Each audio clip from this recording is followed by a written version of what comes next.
Bon, Hugo, moi je suis très très très heureux de te retrouver ici. On s'est croisés il y a à peu près une semaine ou 10 jours lors d'un petit événement sur Paris. Et, euh, et force est de constater qu'à chaque fois qu'on a l'occasion de discuter ou là de se voir et de discuter, il y a quand même des sujets qui nous rassemblent. Il y a quand même des réflexions qui nous rassemblent. Et il semble quand même intéressant et pertinent, au vu des sujets qui nous animent, toi et moi, qui demandent une certaine, un certain temps pour se Mm. poser, pour réfléchir et laisser le temps vraiment à la réflexion de s'installer.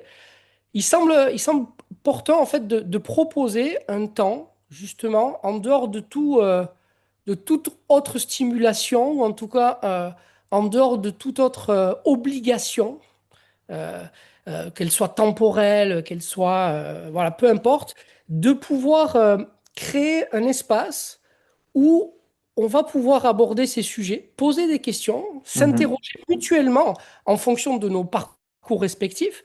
Euh, Comment est-ce qu'aujourd'hui, en 2026, on aborde ces sujets? Comment est-ce qu'on Ouais. les questionne? Et surtout, et c'est ça qui moi, va vraiment m'intéresser d'étudier avec toi, c'est qu'est-ce que ces choses que nous allons décortiquer disent sur nous? Mm. Qu'est-ce que ça dit de notre société? Et c'est pas, pour les gens qui me connaissent, ce n'est pas une question de porter un jugement, ou parce que moi, je ne suis pas du tout là-dedans, parce que moi-même, je me questionne sur ma posture, sur les éléments qui m'ont amené à penser de la façon dont je pense. Et Mm. c'est ce qui fait d'ailleurs que mon travail personnel est porté sur une approche toujours historique. Et surtout que Que- le questionnement a toujours été à la base de toute avancée finalement dans tous les domaines. Donc je pense que le fait de se questionner, c'est pas négatif, c'est ce qui nous permet justement de prendre du recul, voilà, vraiment de prendre du recul sur ce qu'on vit aujourd'hui, la manière dont on le vit, pourquoi on le vit aussi, et qu'est-ce qu'on devrait changer pour justement optimiser tout ça, quoi. Exactement. Donc, moi, ce que je te propose dans un premier temps, c'est déjà que l'on fasse un bref point sur ce qu'on a échangé lorsqu'on s'est rencontrés donc, il y a 10 jours à Paris lors de cet événement. Euh, il y a effectivement il y a deux choses. Il y a tout d'abord la façon dont les choses nous sont présentées Mhm. actuellement par rapport à ce qui est su ou par rapport à ce que nous croyons savoir et que les gens essayent, en tout cas que les professionnels essayent de transmettre. Mhm. D'accord? Alors on va souvent parler de vulgarisation, c'est un terme que je déteste, tu sais bien. Je préfère le terme popularisé parce que même si la plupart des gens ne voient pas le problème de la vulgarisation, moi, avec ce terme-là, on accepte déjà de se mettre dans une posture un petit peu passive, Mhm. c'est-à-dire une posture où il y a un sachant et il y a des ignorants. Et notre quête va consister à faire en sorte que les ignorants comprennent ce que le sachant a à dire. Mhm. Or, dans la popularisation, on n'est pas du tout dans la même démarche. C'est que nous sommes tous des ignorants, sauf que certains ignorent qu'ils ignorent.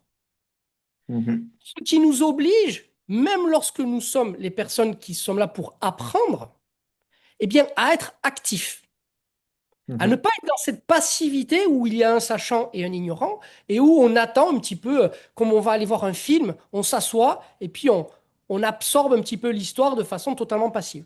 Ouais. Il y a dans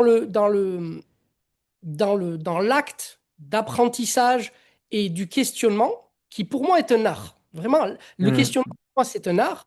Il y a cette question, effectivement, de la posture. Où est-ce que je me situe, moi, lorsque j'échange ou lorsque j'écoute quelque chose qui va peut-être potentiellement modifier ma façon de voir les choses? Mhm. Et donc, lors de cet événement à Paris, il y avait effectivement beaucoup de spécialistes, chacun dans leur domaine de compétences. Ouais. Vous avez donc un domaine d'expertise parce qu'ils avaient de l'expérience dans leur domaine. Et ils présentaient du coup leurs travaux ou du moins faisaient part de leur expérience et qui, ce n'est pas une mauvaise chose, mais menaient le plus souvent en tout cas à la conclusion qu'il y avait une solution. Mm, mm, Alors, leur solution, c'est-à-dire ce que eux proposaient, mais néanmoins, il y avait quand même une solution. Et mm. de la façon dont ça a été présenté, nous, on a eu quand même quelques discussions. Et j'aimerais qu'on puisse là prendre le temps un petit peu de décortiquer ça, parce que finalement, cet événement, il est quand même caractéristique de l'ère actuelle, Moderne, ouais, bien sûr. c'est-à-dire de l'ère moderne, de la façon dont je prétends, mais ça, c'est ma façon, c'est ma vision des choses, où je prétends que la santé a été prise en otage. C'est-à-dire qu'il y a Mhm. une prise de pouvoir, mais pas forcément consciente, hein. Oui, Encore, bien sûr. Ouais. parce que la plupart des mécanismes qui régissent aujourd'hui ces choses-là et ces événements sont inconscients pour les Mm. gens.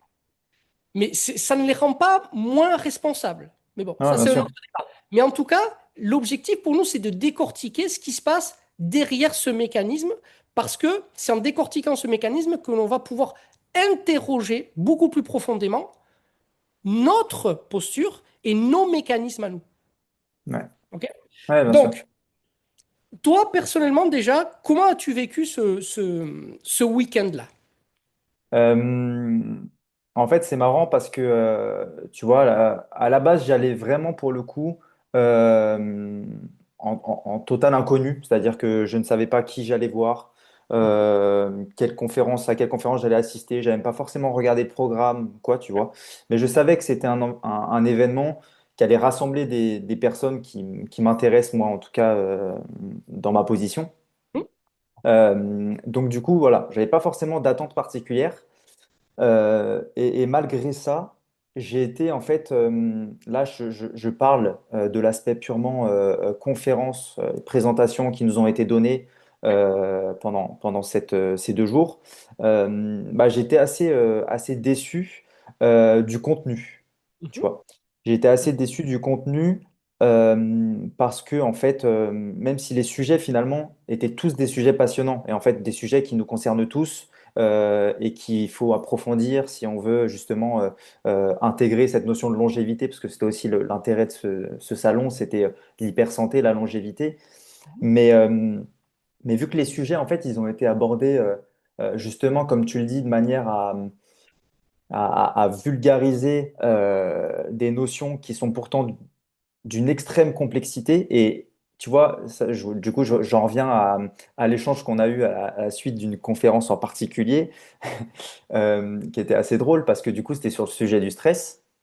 Et bon, toi, vaut mieux pas que tu assistes à une conférence sur ce sujet parce que voilà, tu l'étudies en profondeur. Mais moi, ce qui m'a posé problème, en fait, c'est que ces formats-là, ils nécessitent qu'on survole beaucoup de notions sans jamais définir, on va dire, bah, justement la posture qu'on a vis-à-vis de cette notion, tout le contexte historique, etc., qui existe, alors que c'est des sujets qui sont hyper complexes, tu vois. Et des sujets hyper complexes, alors oui, il faut les simplifier pour que ce soit compris, on va dire, par la population générale, le grand public.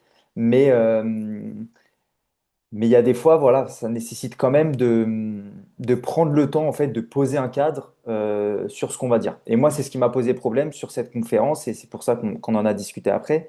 C'est qu'en fait, bah, le stress, c'est quand même un des sujets qui est le plus complexe, qui nécessite quand même d'expliquer certaines choses, quoi.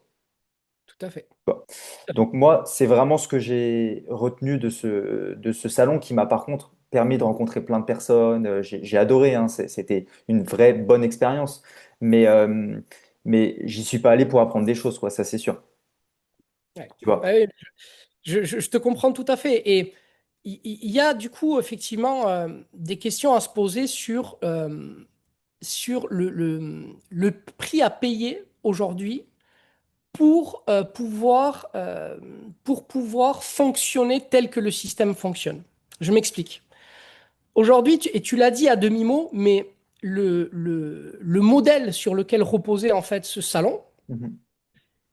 ne permet pas, par définition, de traiter les sujets à leur valeur, c'est-à-dire Mhm. à leur niveau. Et donc, on prend le parti, consciemment ou inconsciemment, parce que moi, je ne soupçonne aucune volonté volontaire, tu vois, de nuire par rapport à ça, mais par définition, nous savons que le format ne va pas permettre d'aborder le sujet de façon suffisamment objective, même si la notion d'objective est relative, mais ce qui fait que il y a un moment, d'un point de vue éthique, il y a une question qui se pose. C'est-à-dire, est-ce que dans le cadre de certains formats, Mhm. de certains salons, de certains colloques même, est-ce qu'il y a des sujets qui ne devraient pas être abordés Mhm. parce que par définition, il impliquerait d'y introduire une forme de vulgarisation extrême qui, pour permettre à la fin de vendre une idée, eh bien, elle va en construire, elle va en faire naître Mhm. une dizaine de fausses. Ouais. Tu vois où je veux en venir? Mhm. C'est-à-dire que là, d'un point de vue éthique, il faudrait se poser la question, OK, on a un sujet, combien de temps on a pour le traiter? C'est assez, est-ce que c'est assez ou est-ce que c'est pas assez? Parce que si ce n'est pas assez, les dégâts qui vont être causés vont Seront être bien plus beaucoup. importants que si on ne l'avait pas, si on l'avait pas abordé. Ouais. Exact- Exactement. C'est vraiment. Et le problème pour moi, il est là. Le problème, il est là, c'est que la plupart des gens qui étaient là, qui écoutaient, n'avaient pas, à mon sens, en tout cas ceux que, parce que j'ai été interrogé certaines personnes pour voir un petit peu ce qu'il en était, et n'avaient pas le recul nécessaire. Et d'ailleurs, ils venaient voir cette personne-là parce que c'était un spécialiste, et ils se plaçaient dans le schéma dont je te parlais tout à l'heure, c'est-à-dire Mhm. passif, passif Oui, recevant l'information, mais mais totalement dans une passivité totale. C'est-à-dire, de toute façon, lui, il sait, donc j'ai juste à écouter ce qu'il me dit mhm. pour comprendre, tu vois. Mhm. Sauf que ce qui est fondamental, notamment dans ce qu'on appelle la théorie de la connaissance. Tu vois, parce que j'ai préparé, j'ai fait un cours, tu sais, d'épistémologie des sciences. Et dans ce cours d'épistémologie des sciences, le cours principal tient en fait sur l'histoire de la connaissance. Parce que c'est vraiment ça le plus intéressant. Et dans l'histoire de la connaissance, ce qui ressort dans les questions qui ont été posées depuis l'Antiquité par les grands philosophes, c'est que n'est pas le plus important, comme on pourrait le penser intuitivement, le contenant, c'est-à-dire ce qui est dit, Mhm. mais beaucoup plus le c'est-à-dire beaucoup plus ce qui va le contenir. Mhm. Mhm. D'accord? À savoir la façon dont vont être dites les choses. Ouais. Je m'explique. Lorsque tu vas prendre 20 minutes pour dire quelque chose sur un sujet extrêmement important, peu importe ton niveau, toi, de compétence, si tu ne peux pas, si tu n'es pas en capacité de te mettre au niveau de l'auditoire, eh bien, en fait, l'auditoire va devoir interpréter tout ce que tu dis. Et donc, s'il n'a pas, par exemple, des définitions très claires sur les présupposés que tu mets sur les termes que tu utilises, eh bien, il va devoir se faire une opinion de Mhm. ce qu'est le stress. Et on sait qu'aujourd'hui, nous vivons à l'ère de l'opinion, c'est-à-dire que tout le monde a un avis sur tout.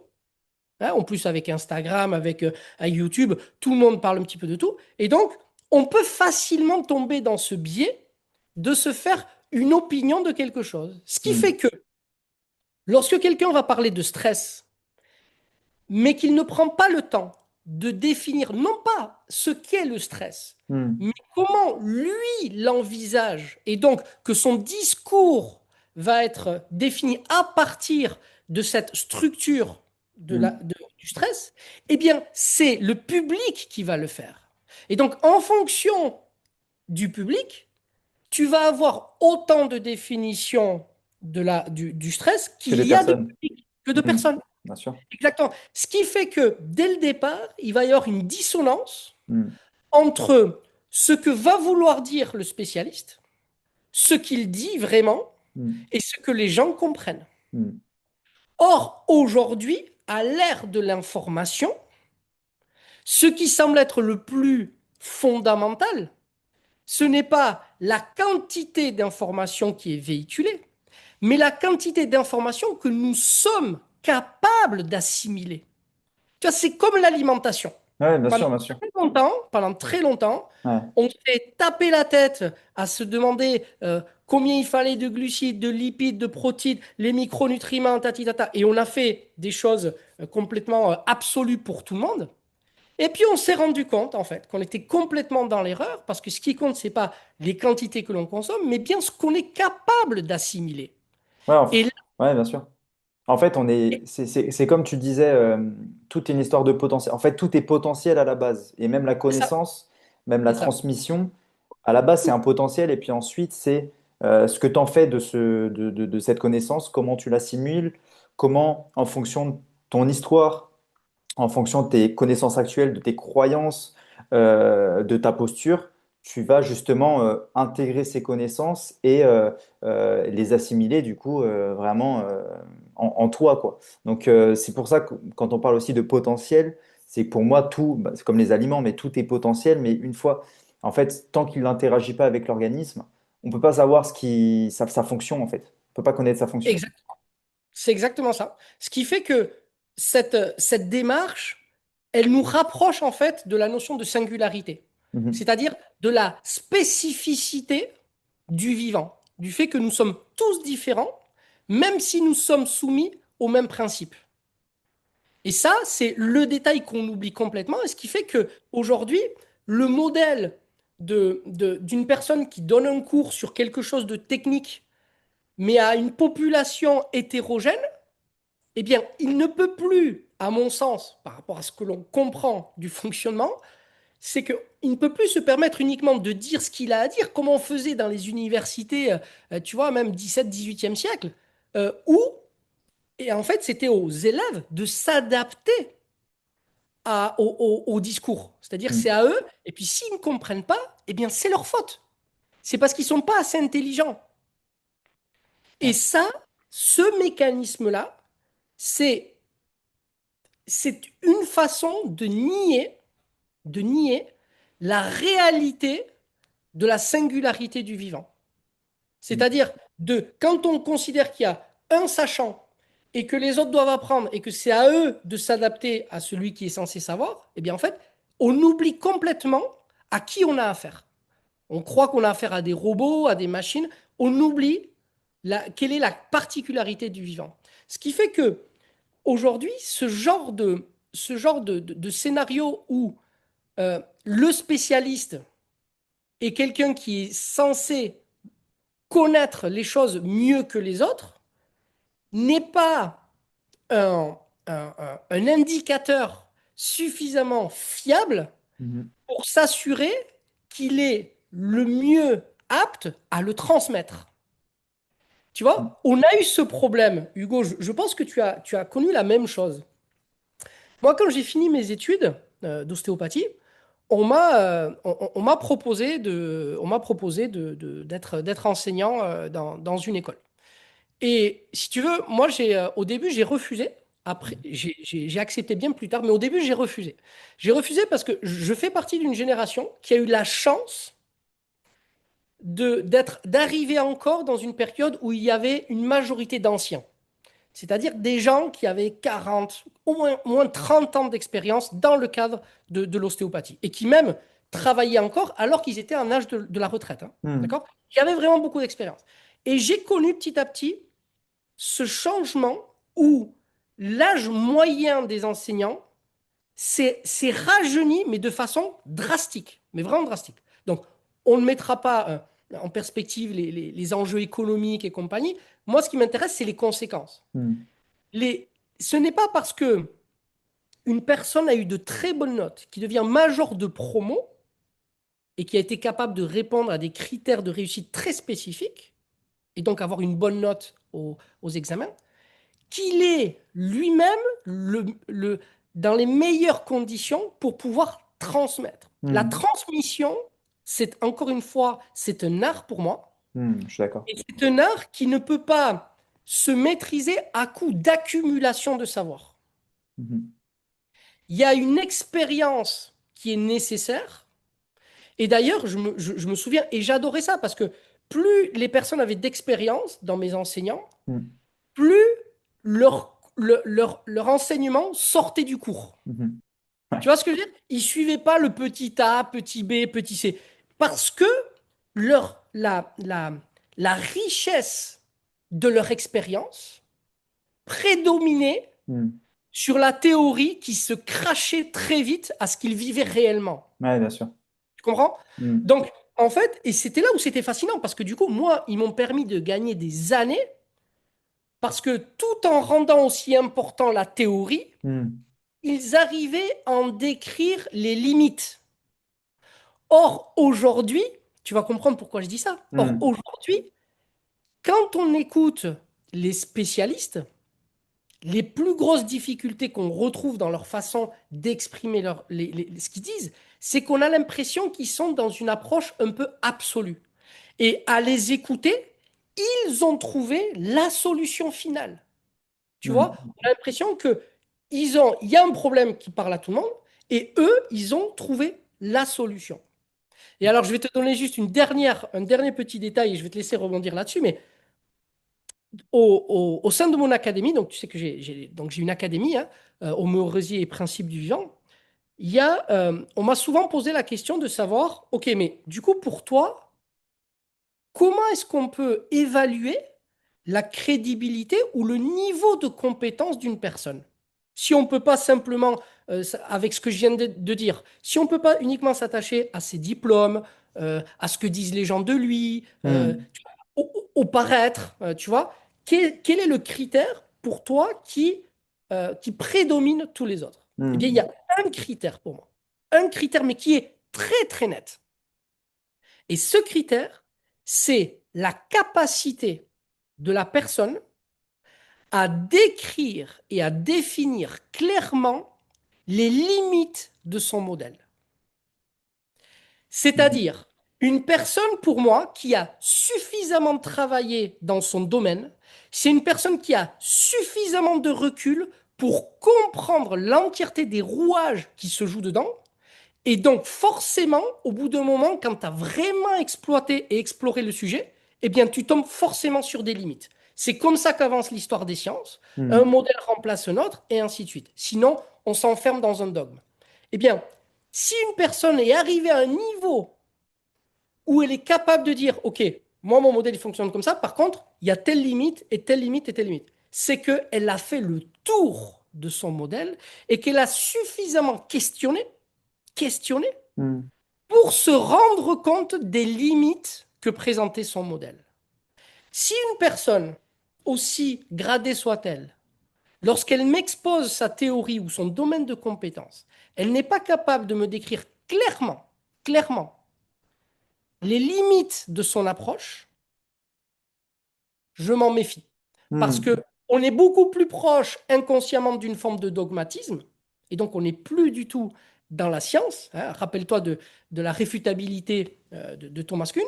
On est dans quelque chose qui va se faire passer pour de la science, parce qu'on va peut-être utiliser des études pour justifier ce qu'on dit, Mhm. mais dans la démarche intellectuelle, eh bien, elle n'a finalement rien à voir avec la science. C'est intéressant ce que tu dis, parce que du coup, moi, ça me permet de rebasculer un petit peu des années en arrière, Ouais, quand j'étais étudiant.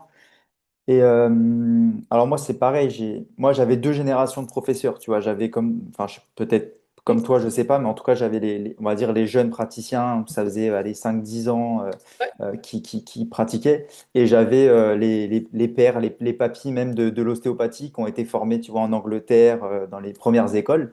Et comme tu dis, c'était extrêmement différent. Et pour le coup, moi, j'aimais vraiment avoir ces deux approches en tant qu'étudiant, parce que, bah, comme tu dis, en fait, tu as l'approche qui est vraiment purement théorique, où tu dois suivre un programme, tu dois voilà, suivre des lignes en particulier sur des sujets divers et variés. alors que le prof qui avait 40 ans d'expérience dans le métier, en fait, lui, il se rapprochait beaucoup plus du terrain et de la réalité, en fait, des choses, tu vois. Maintenant, là où je veux rebondir sur ce que tu as dit, c'est que je trouve que justement pendant ces études, les pairs de l'ostéopathie, alors moi je parle en tant qu'ostéopathe, parce que forcément, mais euh, on les a pas suffisamment questionnés justement sur leur modèle. Tu vois, moi après c'est mon point de vue. Alors que je pense que comme tu le dis, ils avaient sûrement connaissance des limites de leur modèle, mais en tant qu'étudiant, on a encore ce rapport en fait à la connaissance et voilà par rapport à l'éducateur, au professeur qui fait qu'on ne peut-être qu'on ne questionne pas suffisamment sur les limites des modèles qui nous sont exposés. Et ça, je pense que c'est quelque chose qui manque encore un peu dans les écoles parce que bah, malheureusement, des fois, les professeurs, ils pensent pas forcément à l'exposer intentionnellement, tu vois, comme un réflexe voilà, je pose le cadre, moi, je fonctionne de telle manière, il s'est passé ça, mais je peux vous dire que, évidemment, j'ai trouvé des limites à ce modèle, mais ça, c'est rare que les profs, en fait, ils le fassent automatiquement. Donc, je pense que c'est aussi à nous, en tant qu'étudiants, enfin, je le suis plus en école, mais d'apprendre justement à toujours questionner ce qu'on nous présente, quoi. Ne Ouais. pas considérer ça comme une vérité absolue, le prendre dans un contexte, et puis voir petit à petit, en fait, tu vois. Mais ça, tu vois, ça questionne essentiellement notre posture. Mhm, C'est une question qui ne va pas de soi dans notre monde contemporain. Tu mhm, vois, on s'est énormément déconnecté de l'histoire des sciences. La majorité des gens, moi, que je rencontre, je me rends compte quand même que, et c'est pas un jugement de valeur, attention, mhm, il y a véritablement un manque de culture de l'histoire des sciences. Et je ne te parle pas de l'histoire de l'ostéopathie, d'accord? Parce mhm, que dans notre cursus, on a l'histoire de l'ostéopathie, mais je te parle de l'histoire des sciences. Parce que elle est indirectement ou directement liée. C'est-à-dire la façon dont l'ostéopathie s'est construite, la façon dont les grands-pères fondateurs ont amené l'ostéopathie est liée intrinsèquement à la façon dont l'histoire des sciences s'est construite. Tu vois? Et c'est pour ça que là, je parlais du cours d'épistémologie là, donc qu'on va rendre accessible là très très très rapidement. Mais pourquoi j'ai préparé ce cours? En fait, parce que je me rends compte que ce problème dont tu parles, qui est un problème de posture, mhm, c'est une question qu'on ne se pose pas parce que nous n'avons pas le référentiel pour nous poser cette question. Quand tu arrives en cours, que tu es un élève, eh bien, tu es dans la position dont on parlait tout à l'heure, c'est-à-dire tu es l'ignorant et tu es face à des sachants. Donc, dans quelle mesure tu vas être capable d'interroger, parce que l'interrogation dans ce rapport-là peut être pensée comme une remise en question de sa légitimité.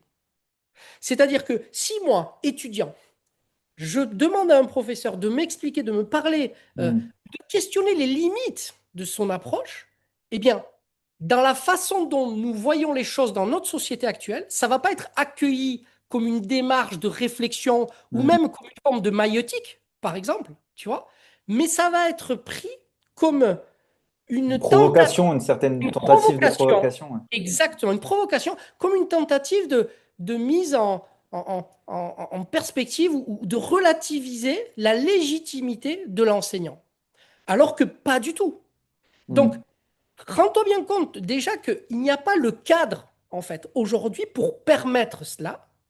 Et ensuite, il y a le fait que l'élève doit avoir, rends-toi, imagine-toi la confiance qu'il doit avoir en lui pour s'autoriser à poser ce genre de questions. Donc déjà, se sentir lui légitime de questionner les limites du modèle de l'enseignant. mhm, Il y a le nombre de limites, d'embûches pour pouvoir arriver à cette situation qui, à mon sens, est totalement vertueuse, sont gigantesques. Il ouais. y a énormément d'embûches, il y a énormément d'éléments qui nous empêchent à ça. Donc, c'est pour ça que le cours, en fait, ce cours d'épistémologie, donc qui est une cours d'épistémologie des sciences sur l'histoire de la connaissance, eh bien, elle permet de décomplexer ce rapport.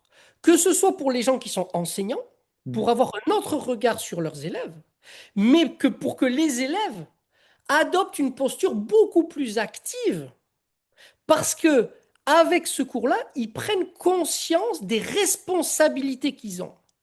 Et le parallèle, il est flagrant. C'est-à-dire que tu vois, là où nous, en tant qu'ostéopathes, nous essayons de sensibiliser au maximum nos patients quant à leurs responsabilités, donc ostéopathie, donc versus la médecine allopathique, si tu veux, où on est dans un assistanat le plus total, Mm. d'accord? Sans remettre en question l'allopathie, c'est pas la question, c'est juste que le type de relation qui est entretenu, c'est une relation, par contre, là, active-passive. C'est-à-dire Ouais, que complètement. le patient doit être le plus soumis possible pour pouvoir faire ce qu'on lui dit de faire. Mm.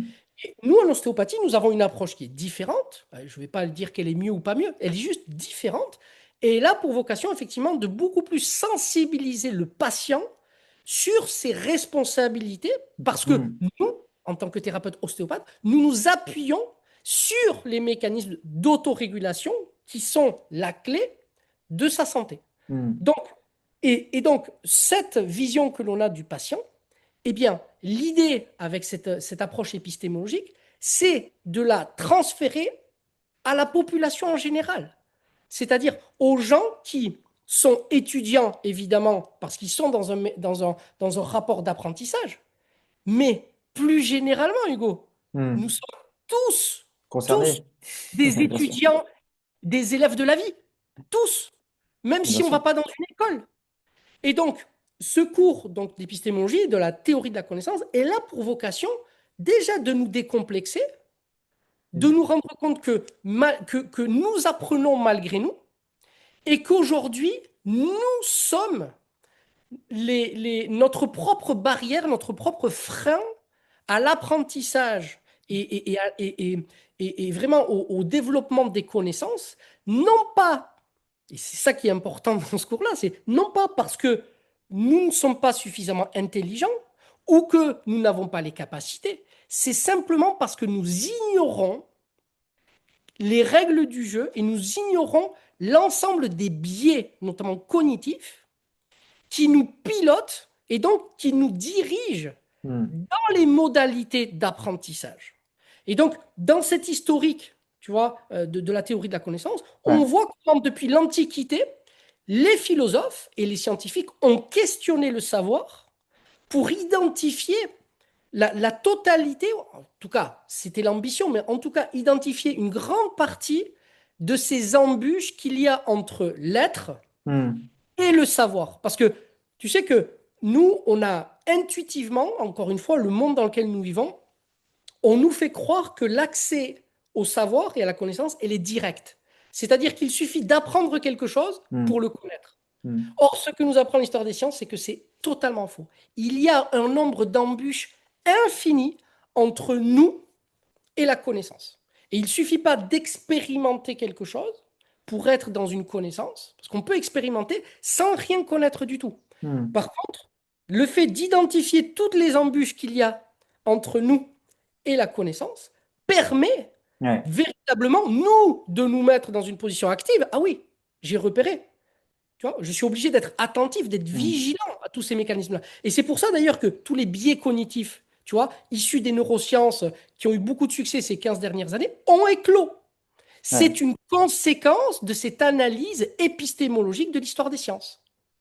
Tu vois? Ouais. Donc, ça nous renvoie aujourd'hui à la nécessité de re-questionner notre apprentissage, Mhm.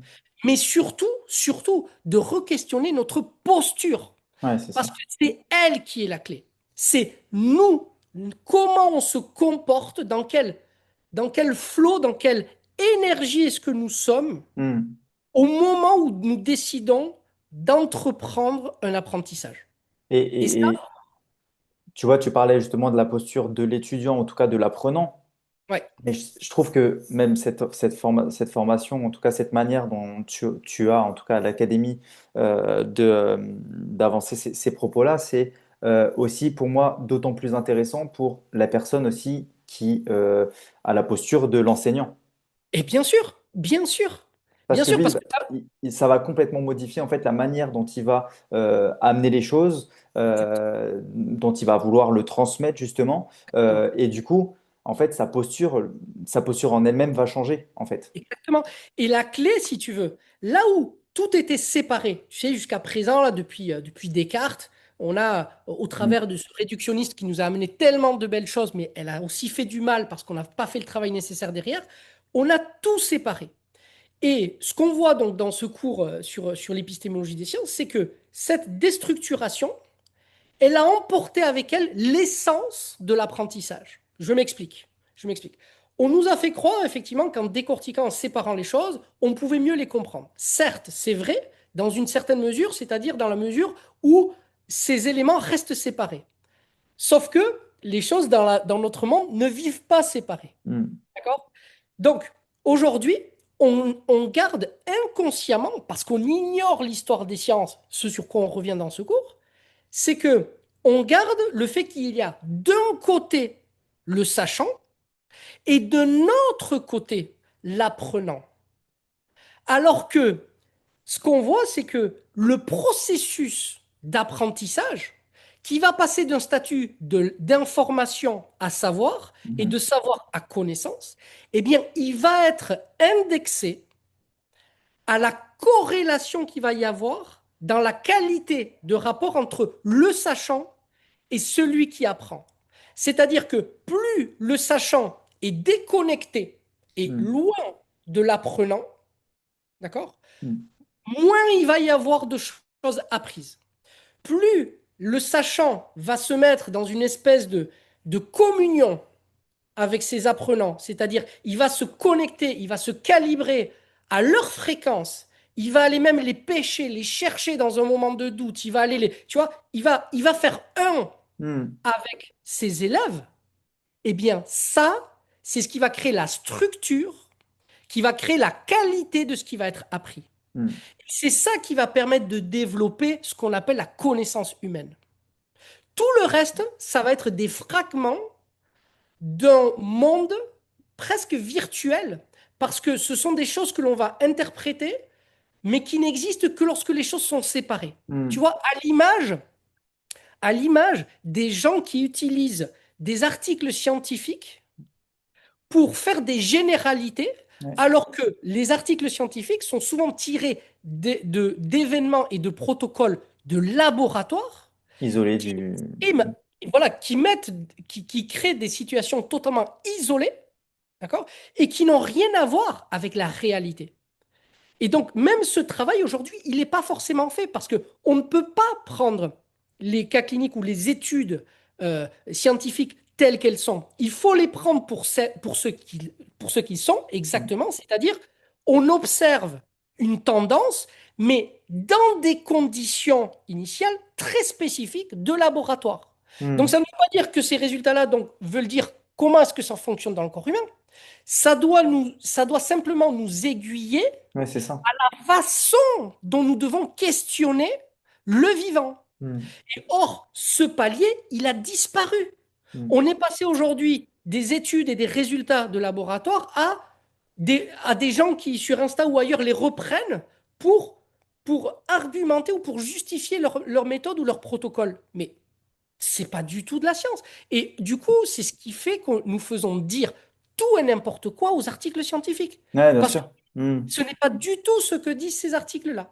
Oui, je voulais revenir sur quelque chose du coup qui a fait tilt là quand tu as parlé là juste avant, sur la notion de protocole, tu vois. Mhm.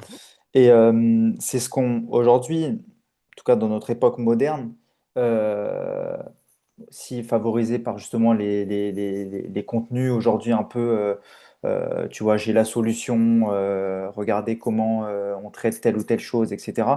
Il y a de plus en plus de protocoles qui sont mis en avant, tu vois. Et pour moi, un protocole, par essence, en fait, par définition, ça va forcément être lacunaire. Parce que qui dit protocole dit euh, il interagit de la même manière, en fait, avec chaque individu. Mais en fait, rien que ça veut dire que tu comprends pas que le vivant est unique et que ton protocole, en fait, il va dépendre de la manière dont il interagit en fait avec la personne en face de lui. Donc, tu vois, on est vraiment dans cette essence-là aujourd'hui. Voilà, on veut que tel ou tel protocole fonctionne pour toutes les personnes sans individualiser quoi que ce soit. C'est ça. Et pour moi, c'est un problème en santé. Mais le plus gros problème pour moi là-dedans, c'est pas tant le fait que les protocoles soient lacunaires, comme tu l'as dit, hein, c'est par définition en fait. Le Hmm. plus gros problème, c'est l'ignorance Ouais, c'est des ça. gens. Parce que le fait que les protocoles soient lacunaires, j'ai envie de te dire, c'est pas grave. Hmm. Mais là où il est préjudiciable aujourd'hui, là où il fait du mal, là où il fait vraiment, il nous met en difficulté, il fait du tort à beaucoup de gens dans le cadre de la santé, Hmm. c'est que de par l'ignorance de cette limitation et donc de ces lacunes, eh bien, c'est utilisé de façon absolue. Et le fait d'utiliser un outil pour quelque chose pour lequel il n'est pas fait, Hmm. eh bien, forcément, tu auras des résultats qui seront contre-productifs.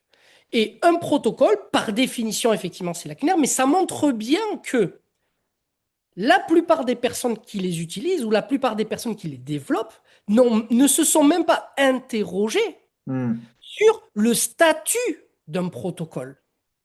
Qu'est-ce que... Ok, je sais le protocole, tu vois, on pourrait faire un peu de maïotique dessus. Un protocole, oui, oui, moi je sais ce que c'est un protocole, j'en utilise tous les jours, j'en donne aux gens, tout ça. Oui, mais est-ce que tu sais ce que c'est un protocole? Oui, on peut faire un protocole. Non, mais qu'est-ce que c'est véritablement un protocole? Quel est le mécanisme, quelle est la mécanique derrière un protocole? Je te demande pas de me donner un protocole. Je Hmm. te demande un protocole, quelle est sa mécanique? Qu'est-ce qu'elle sous-tend? Quelle est sa définition? Eh bien, ça, les gens n'ont pas du tout pris le temps de se questionner. Parce que on a l'impression, et ça c'est l'illusion encore une fois de la théorie de la connaissance, c'est l'illusion d'un consensus général. C'est-à-dire que comme c'est un mot qui est récurrent, c'est-à-dire qu'on utilise très souvent et que tout le monde emploie, puisque tout le monde l'emploie et qu'on le dit tout le temps, c'est qu'on a compris ce qu'il voulait dire. Donc si on a compris ce qu'il voulait dire, on n'a pas besoin de s'interroger sur son sens et on n'a Hmm. plus qu'à l'appliquer. Et ça, tu l'as pour tout, tous les termes fondamentaux.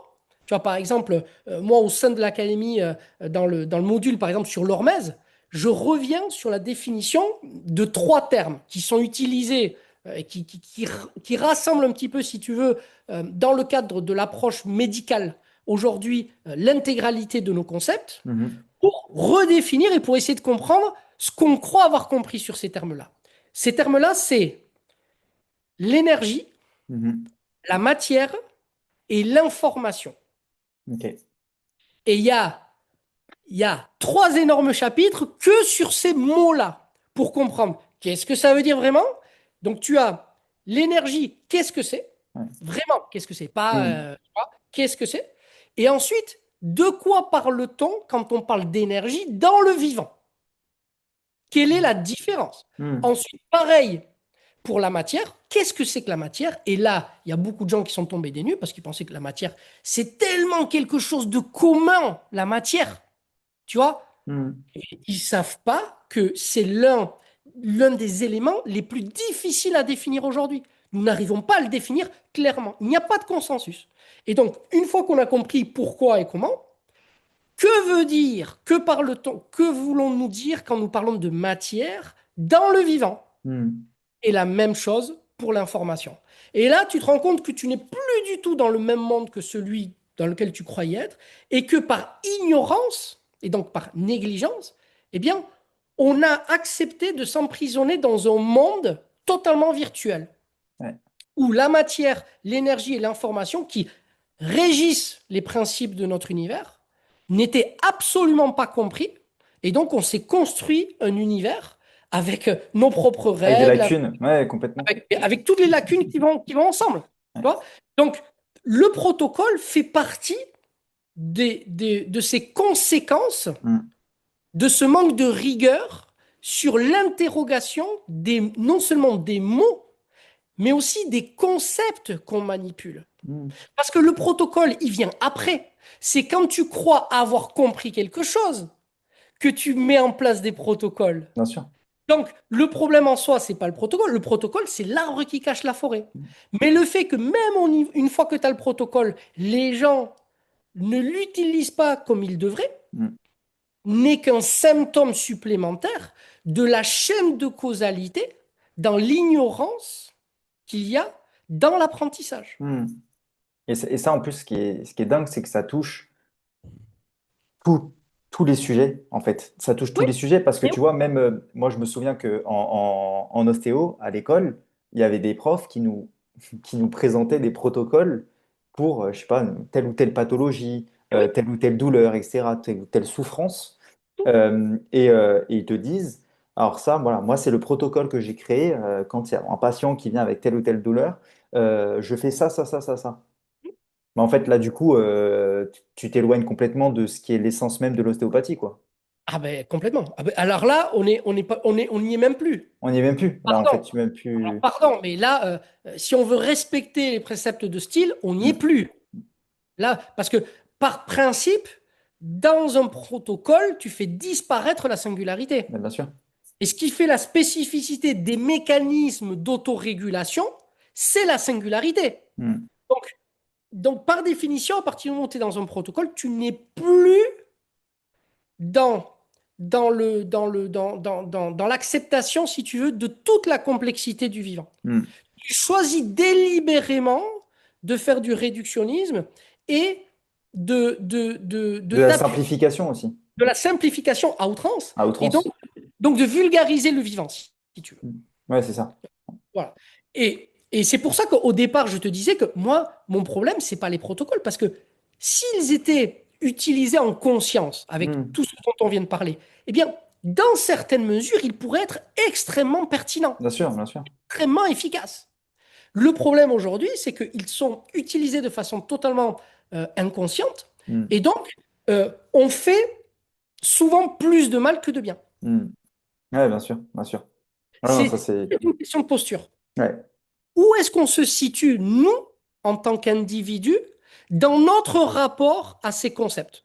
C'est-à-dire, où est-ce que je me situe, moi, par rapport au protocole? Quelqu'un me vend un protocole sur Instagram ou sur YouTube.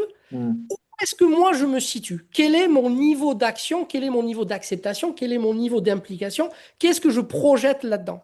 Et c'est ça qui va être déterminant dans le cadre de l'efficacité de ton protocole. Pas le protocole en lui-même. Non, bien sûr, bien sûr. Parce que toi, tu es engagé entièrement, d'accord? Et ça Hmm. fait partie des éléments qui font référence notamment à la suggestibilité. Mais le protocole, il est réducteur. Il va juste te permettre. Ça va être un prétexte pour faire un Oui, travail. bien sûr, bien sûr, bien sûr. Voilà. Voilà. C'est comme pour tout, ça reste un outil en fait. C'est Oui. un outil, mais si, s'il n'interagit pas de la bonne manière en fait avec la personne concernée, il n'aura que peu d'effets, je pense, Mais, à mais, terme. mais c'est un outil qui est extrêmement réducteur. Mm, Ce qui mm, fait que quand tu acceptes ça, tu sais, c'est un peu comme quand tu fais un pacte avec le diable. Tu vois, mm, ok, si tu acceptes de faire ça, tu as un prix à payer. Et le prix à payer, il est très cher parce que au-delà de pouvoir générer du coup des effets secondaires ou des effets que tu n'avais pas prévus et mm, qui vont être plus délétères que bénéfiques, il y a le côté encore plus vicieux à payer qui est que, de par ton ignorance, tu vas attribuer à ce protocole des pouvoirs et des propriétés qu'ils n'ont pas. Et donc, tu vas t'enfermer dans un cadre épistémologique, pour le coup, mm. qui te fait penser que la solution passe par ça. Ouais, Et donc, si ton protocole ne fonctionne pas, soit c'est toi qui es décollant, mm, soit tu es foutu. ouais, Tu vois? ouais, Et ça, c'est inconscient. C'est-à-dire qu'on ne se rend pas compte de ces mécanismes euh, cognitifs qui opèrent et qui sont les conséquences des outils et des protocoles que nous mettons en place et euh, qui vont venir créer de l'usure, tu vois, mm. chez le patient, abîmer leur mental, abîmer leur confiance en eux, abîmer ce qui les anime et les attacher et les rendre toujours plus dépendants au système. Ouais, bien sûr. Et en plus, là où tu parles justement du tout noir au tout blanc, c'est qu'en fait, Mm. si on n'a pas fait ce travail euh, de recherche là, sur le protocole, de définir ce que c'est le protocole, la compréhension vraiment du concept, en Mm. fait, si ça aboutit pas, on va être sur, comme tu dis, soit ça fonctionne et du coup, bah, c'est très bien, ça veut dire c'est mon protocole qui fonctionne et il n'y a pas de souci, soit ça ne fonctionne pas et soit c'est de ma faute, c'est parce que le protocole n'était pas bon, soit c'est de la faute de la personne qui l'a accueilli, mais en fait, ça marche pas comme ça. Enfin, tu vois, ça, encore une fois, c'est de la simplification extrême et réductionniste qui n'aboutit pas en fait à la bonne compréhension du pourquoi ça n'a pas abouti en fait le protocole. C'est qu'il y Mais a des lacunes, tu vois. ça va même plus loin que ça. Parce que les gens qui nous écoutent ou qui nous regardent, ils pourraient se dire, oui, mais dans le meilleur des cas, si ça fonctionne, on est vainqueur. Mm. Eh bien, pas du tout. On est perdant aussi. Parce que si ça fonctionne, il y a deux biais cognitifs qui vont venir s'implanter. Le premier, c'est que vous allez être incapable de dire qu'est-ce qui a fonctionné. C'est-à-dire que on va attribuer le résultat au protocole alors qu'il y a peut-être d'autres choses qui ont interagi et qui ont été beaucoup plus percutants et décisifs dans le résultat final. Et le côté le plus vicieux, c'est que si jamais, j'ai presque envie de dire, si jamais par malheur ça a fonctionné, c'est que vous allez créer une association Ouais, c'est ça. de vous dire que c'est ça qui marche. Mm. Donc si ça a marché pour moi, ça va marcher pour tout le monde et je peux en faire une règle absolue. Et là, vous tombez Mm. dans une forme de Et si ça fonctionne, peut-être qu'il n'y a rien d'autre autour qui pourrait fonctionner aussi bien que ça. vous tombez dans l'arrogance dans Mm. laquelle on se trouve en ce moment. Parce que tous les gens qui prônent et qui vendent des protocoles, moi je leur voue je pense qu'ils sont honnêtes dans ce qu'ils croient comprendre. Mais c'est parce que souvent ça a fonctionné sur eux. C'est ça. Et alors je ne sais pas après où se situe l'ego, hein, parce que de penser que si ça fonctionne pour soi, ça fonctionne pour tout le monde, je ne sais pas trop où est-ce qu'on se situe dans le référentiel, tu vois, Ouais, général. Mais bon, tu vois, ça dit, tu vois, encore une fois, Mm. ça dit des choses sur nous quand même. Ça Ouais, dit bien des choses. sûr, bien sûr. Et donc, à ce moment-là, si ton protocole, il fonctionne, mais il va te falloir une énergie, une sagesse intellectuelle pour ne pas sombrer dans une forme d'arrogance Mm. extrême. C'est-à-dire pour ne pas commencer à croire que tu as trouvé la solution, que cette solution, c'est la solution, et que toutes les autres, en fait, c'est de la merde, et surtout t'empêcher de vouloir ouvrir une secte ou de vouloir ouvrir un labo pour dire à tout le monde, j'ai trouvé. Tu vois, Ouais. il va te falloir beaucoup de sagesse. Et ça, malheureusement, Ça arrive pas aujourd'hui, à tout le monde. ça n'arrive pas. Tout le monde est tenté. Regarde, tous les gens pour qui ça a fonctionné, ils ont ouvert des trucs. Et Mm. d'ailleurs, beaucoup de protocoles portent le nom des personnes qui l'ont découvert. Ouais. Tu vois? Théoriser, oui. Ouais, bien sûr, bien sûr. Exactement, exactement. Et ça ne veut pas dire, encore une fois, ne me faites pas dire ce que je n'ai pas dit, ça ne veut pas dire que, quel que soit ce protocole, il ne fonctionne pas. Par contre, ce que je dis, et ça, je peux l'argumenter, Mm. c'est que il ne, f- pour moi, il ne fonctionne pas là où vous dites qu'il fonctionne. Et la subtilité, elle est énorme. Parce que s'il fonctionnait vraiment là où vous dites, ça fonctionnerait pour tout le monde. Mm. Mm. Ouais, c'est ça. C'est Tu ça. vois? Il n'y Mm. aurait pas de contre-exemple. Alors que je vous dis, oui, votre protocole, évidemment, il y a de fortes chances qu'il soit effectif et qu'il marche. D'ailleurs, s'il a fonctionné pour vous, statistiquement, il va fonctionner pour d'autres. Mm. Mais par contre, vous ne savez pas pourquoi ça a fonctionné Ouais. et surtout, vous n'êtes pas capable d'identifier ce qui va être bénéfique et donc, vous n'allez pas être capable d'identifier ce qui est péjoratif et négatif Ouais. pour votre patient. D'accord? Et donc, vous allez donner des protocoles, mais vous allez jouer aux apprentis sorciers. Mm.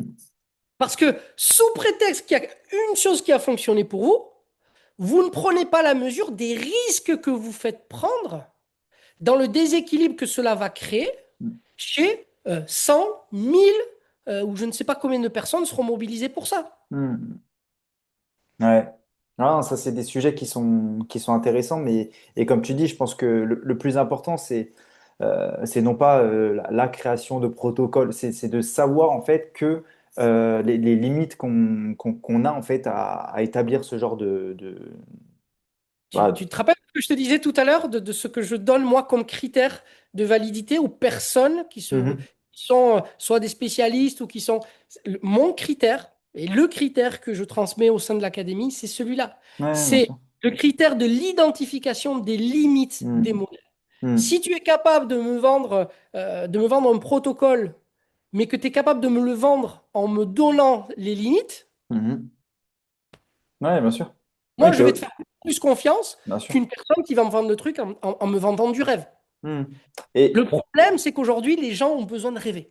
et c'est pour ça d'ailleurs que là, je reviens rapidement juste sur l'événement qu'on a vécu Oui. il y a 10 jours ensemble, c'est que c'est typique en fait l'endroit où il n'y a à aucun moment on a eu des personnes qui ont présenté telle ou telle limite de leur modèle d'exposition, Au ça contraire. peut être n'importe Au quoi, hein. contraire. Au contraire. Et encore une fois, je tiens à le préciser ici, hein, parce que pour les gens qui ne me connaissent pas, mais l'objectif, ce n'est en rien de critiquer l'événement. Parce que Non, moi, pas du tout, pas du l'événement, tout. d'ailleurs, je parle pour tous les deux, hein. D'ailleurs, cet événement, moi, j'ai été extrêmement euh, émerveillé de voir ce que deux personnes ont Hmm. réussi à mettre en place. Moi, je leur dis chapeau. Moi, je leur dis bravo. Franchement, c'est très, très impressionnant. Donc, bravo. Là, la question, c'est simplement de prendre ça pour questionner la société parce que ce qui s'est vu là, c'est ce qui se voit aussi ailleurs dans l'expression. Bien sûr. D'accord? Hmm. Donc, pas de faire d'amalgame à ce Ah niveau-là. non, pas du tout, pas du tout. On parle vraiment de quelque chose de très spécifique. Ah oui, D'accord? complètement. Ouais, ouais, complètement. Voilà. Et donc, oui, comme tu disais, on est complètement dans ces mécanismes et dans ces biais parce que ce qui était présenté, c'était uniquement des solutions miracles. Et sous couvert, et c'est ça qui est terrible, pour moi en tout cas, parce que sous couvert de science, parce que effectivement, comme ce sont des médecins, comme ce sont des hautes autorités actuelles, si tu veux, et ça, je le respecte sans aucun problème. Mais ça fait, ça fait passer des biais cognitifs pour des arguments d'autorité. Hmm. C'est-à-dire que ça permet de faire passer des biais cognitifs et donc du coup de vulgariser des choses et donc de semer dans la tête des gens des choses erronées et de les faire passer comme un argument d'autorité parce que les gens ont le tampon. Ouais, Ils ouais. ont le statut, ils ont le statut social. Hmm. Et ça, moi, je considère que ça fait beaucoup de mal à notre société. Beaucoup de mal. Parce que ça ne veut pas dire que ce que présentent ces gens-là n'est pas pertinent. Au contraire, parce qu'en plus, ces gens-là, ils ont énormément de choses à nous apprendre parce qu'ils ont l'expérience. Et Hmm. pour moi, il n'y a rien de plus valorisant, de plus important. C'est les choses sur lesquelles on doit être le plus attentif, c'est l'expérience. Pour pouvoir justement bénéficier et gagner du temps pour apprendre justement de cette expérience. Ces gens-là ont l'expérience. Donc ils ont beaucoup, beaucoup de choses à nous apprendre. On a beaucoup de choses à apprendre d'eux. Mais ce qui a été proposé et ce qui est proposé globalement, ne va pas dans une forme de sagesse, elle va plus dans une forme de consommation. Hmm. Hmm. Et pour pousser à la consommation, il y a un biais cognitif actuel qui est qu'il faut amener les gens à croire qu'ils ont compris quelque chose. Ouais. Peu importe, même si c'est faux. Hmm. L'important, c'est pas que ce soit vrai. L'important, c'est qu'il faut que nous soyons convaincus. Hmm. Hmm. Et c'est sur ça que repose le mercantilisme poussif actuel qui fait que tu as rarement un discours médical ou de santé qui ne propose pas derrière quelque chose, pas pour vendre, hein, mais quand je parle Hmm. de vendre, je ne parle pas de vendre d'un point de vue de l'argent, je parle aussi au niveau Ouais, idéologique. innovant, quelque chose de. Exactement, exactement. Et donc, à partir de là, les gens sont utilisés Mhm. pour être amenés d'un point A à un point B. Alors que ce qu'il faudrait, c'est plutôt les éduquer, c'est-à-dire leur donner des pistes de réflexion Hmm. Pour et savoir comment il passe du point A au point B aussi, tu vois. exactement Quelles sont toutes les étapes? Ouais. comprendre le comment et le pourquoi. Et Hmm. c'est là où les gens vont pouvoir, par la suite, à partir des idées précieuses que qu'ont transmis ces médecins, par leur expérience, parce que c'est ce qu'il y a de plus cher, adapter, adapter cette approche à leur histoire et à leur propre terrain, Hmm. et donc à leurs besoins, Ce qui amènerait dans un monde idéal, mon monde idéal, ça amènerait chacun individuellement à créer son propre protocole. Hmm.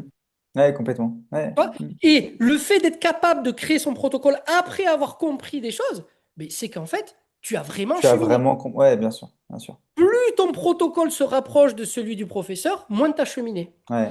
Il s'éloigne du professeur, mais il t'a quand même donné des clés qui t'a permis de De construire cheminer vers ce... Ouais, bien sûr. exactement.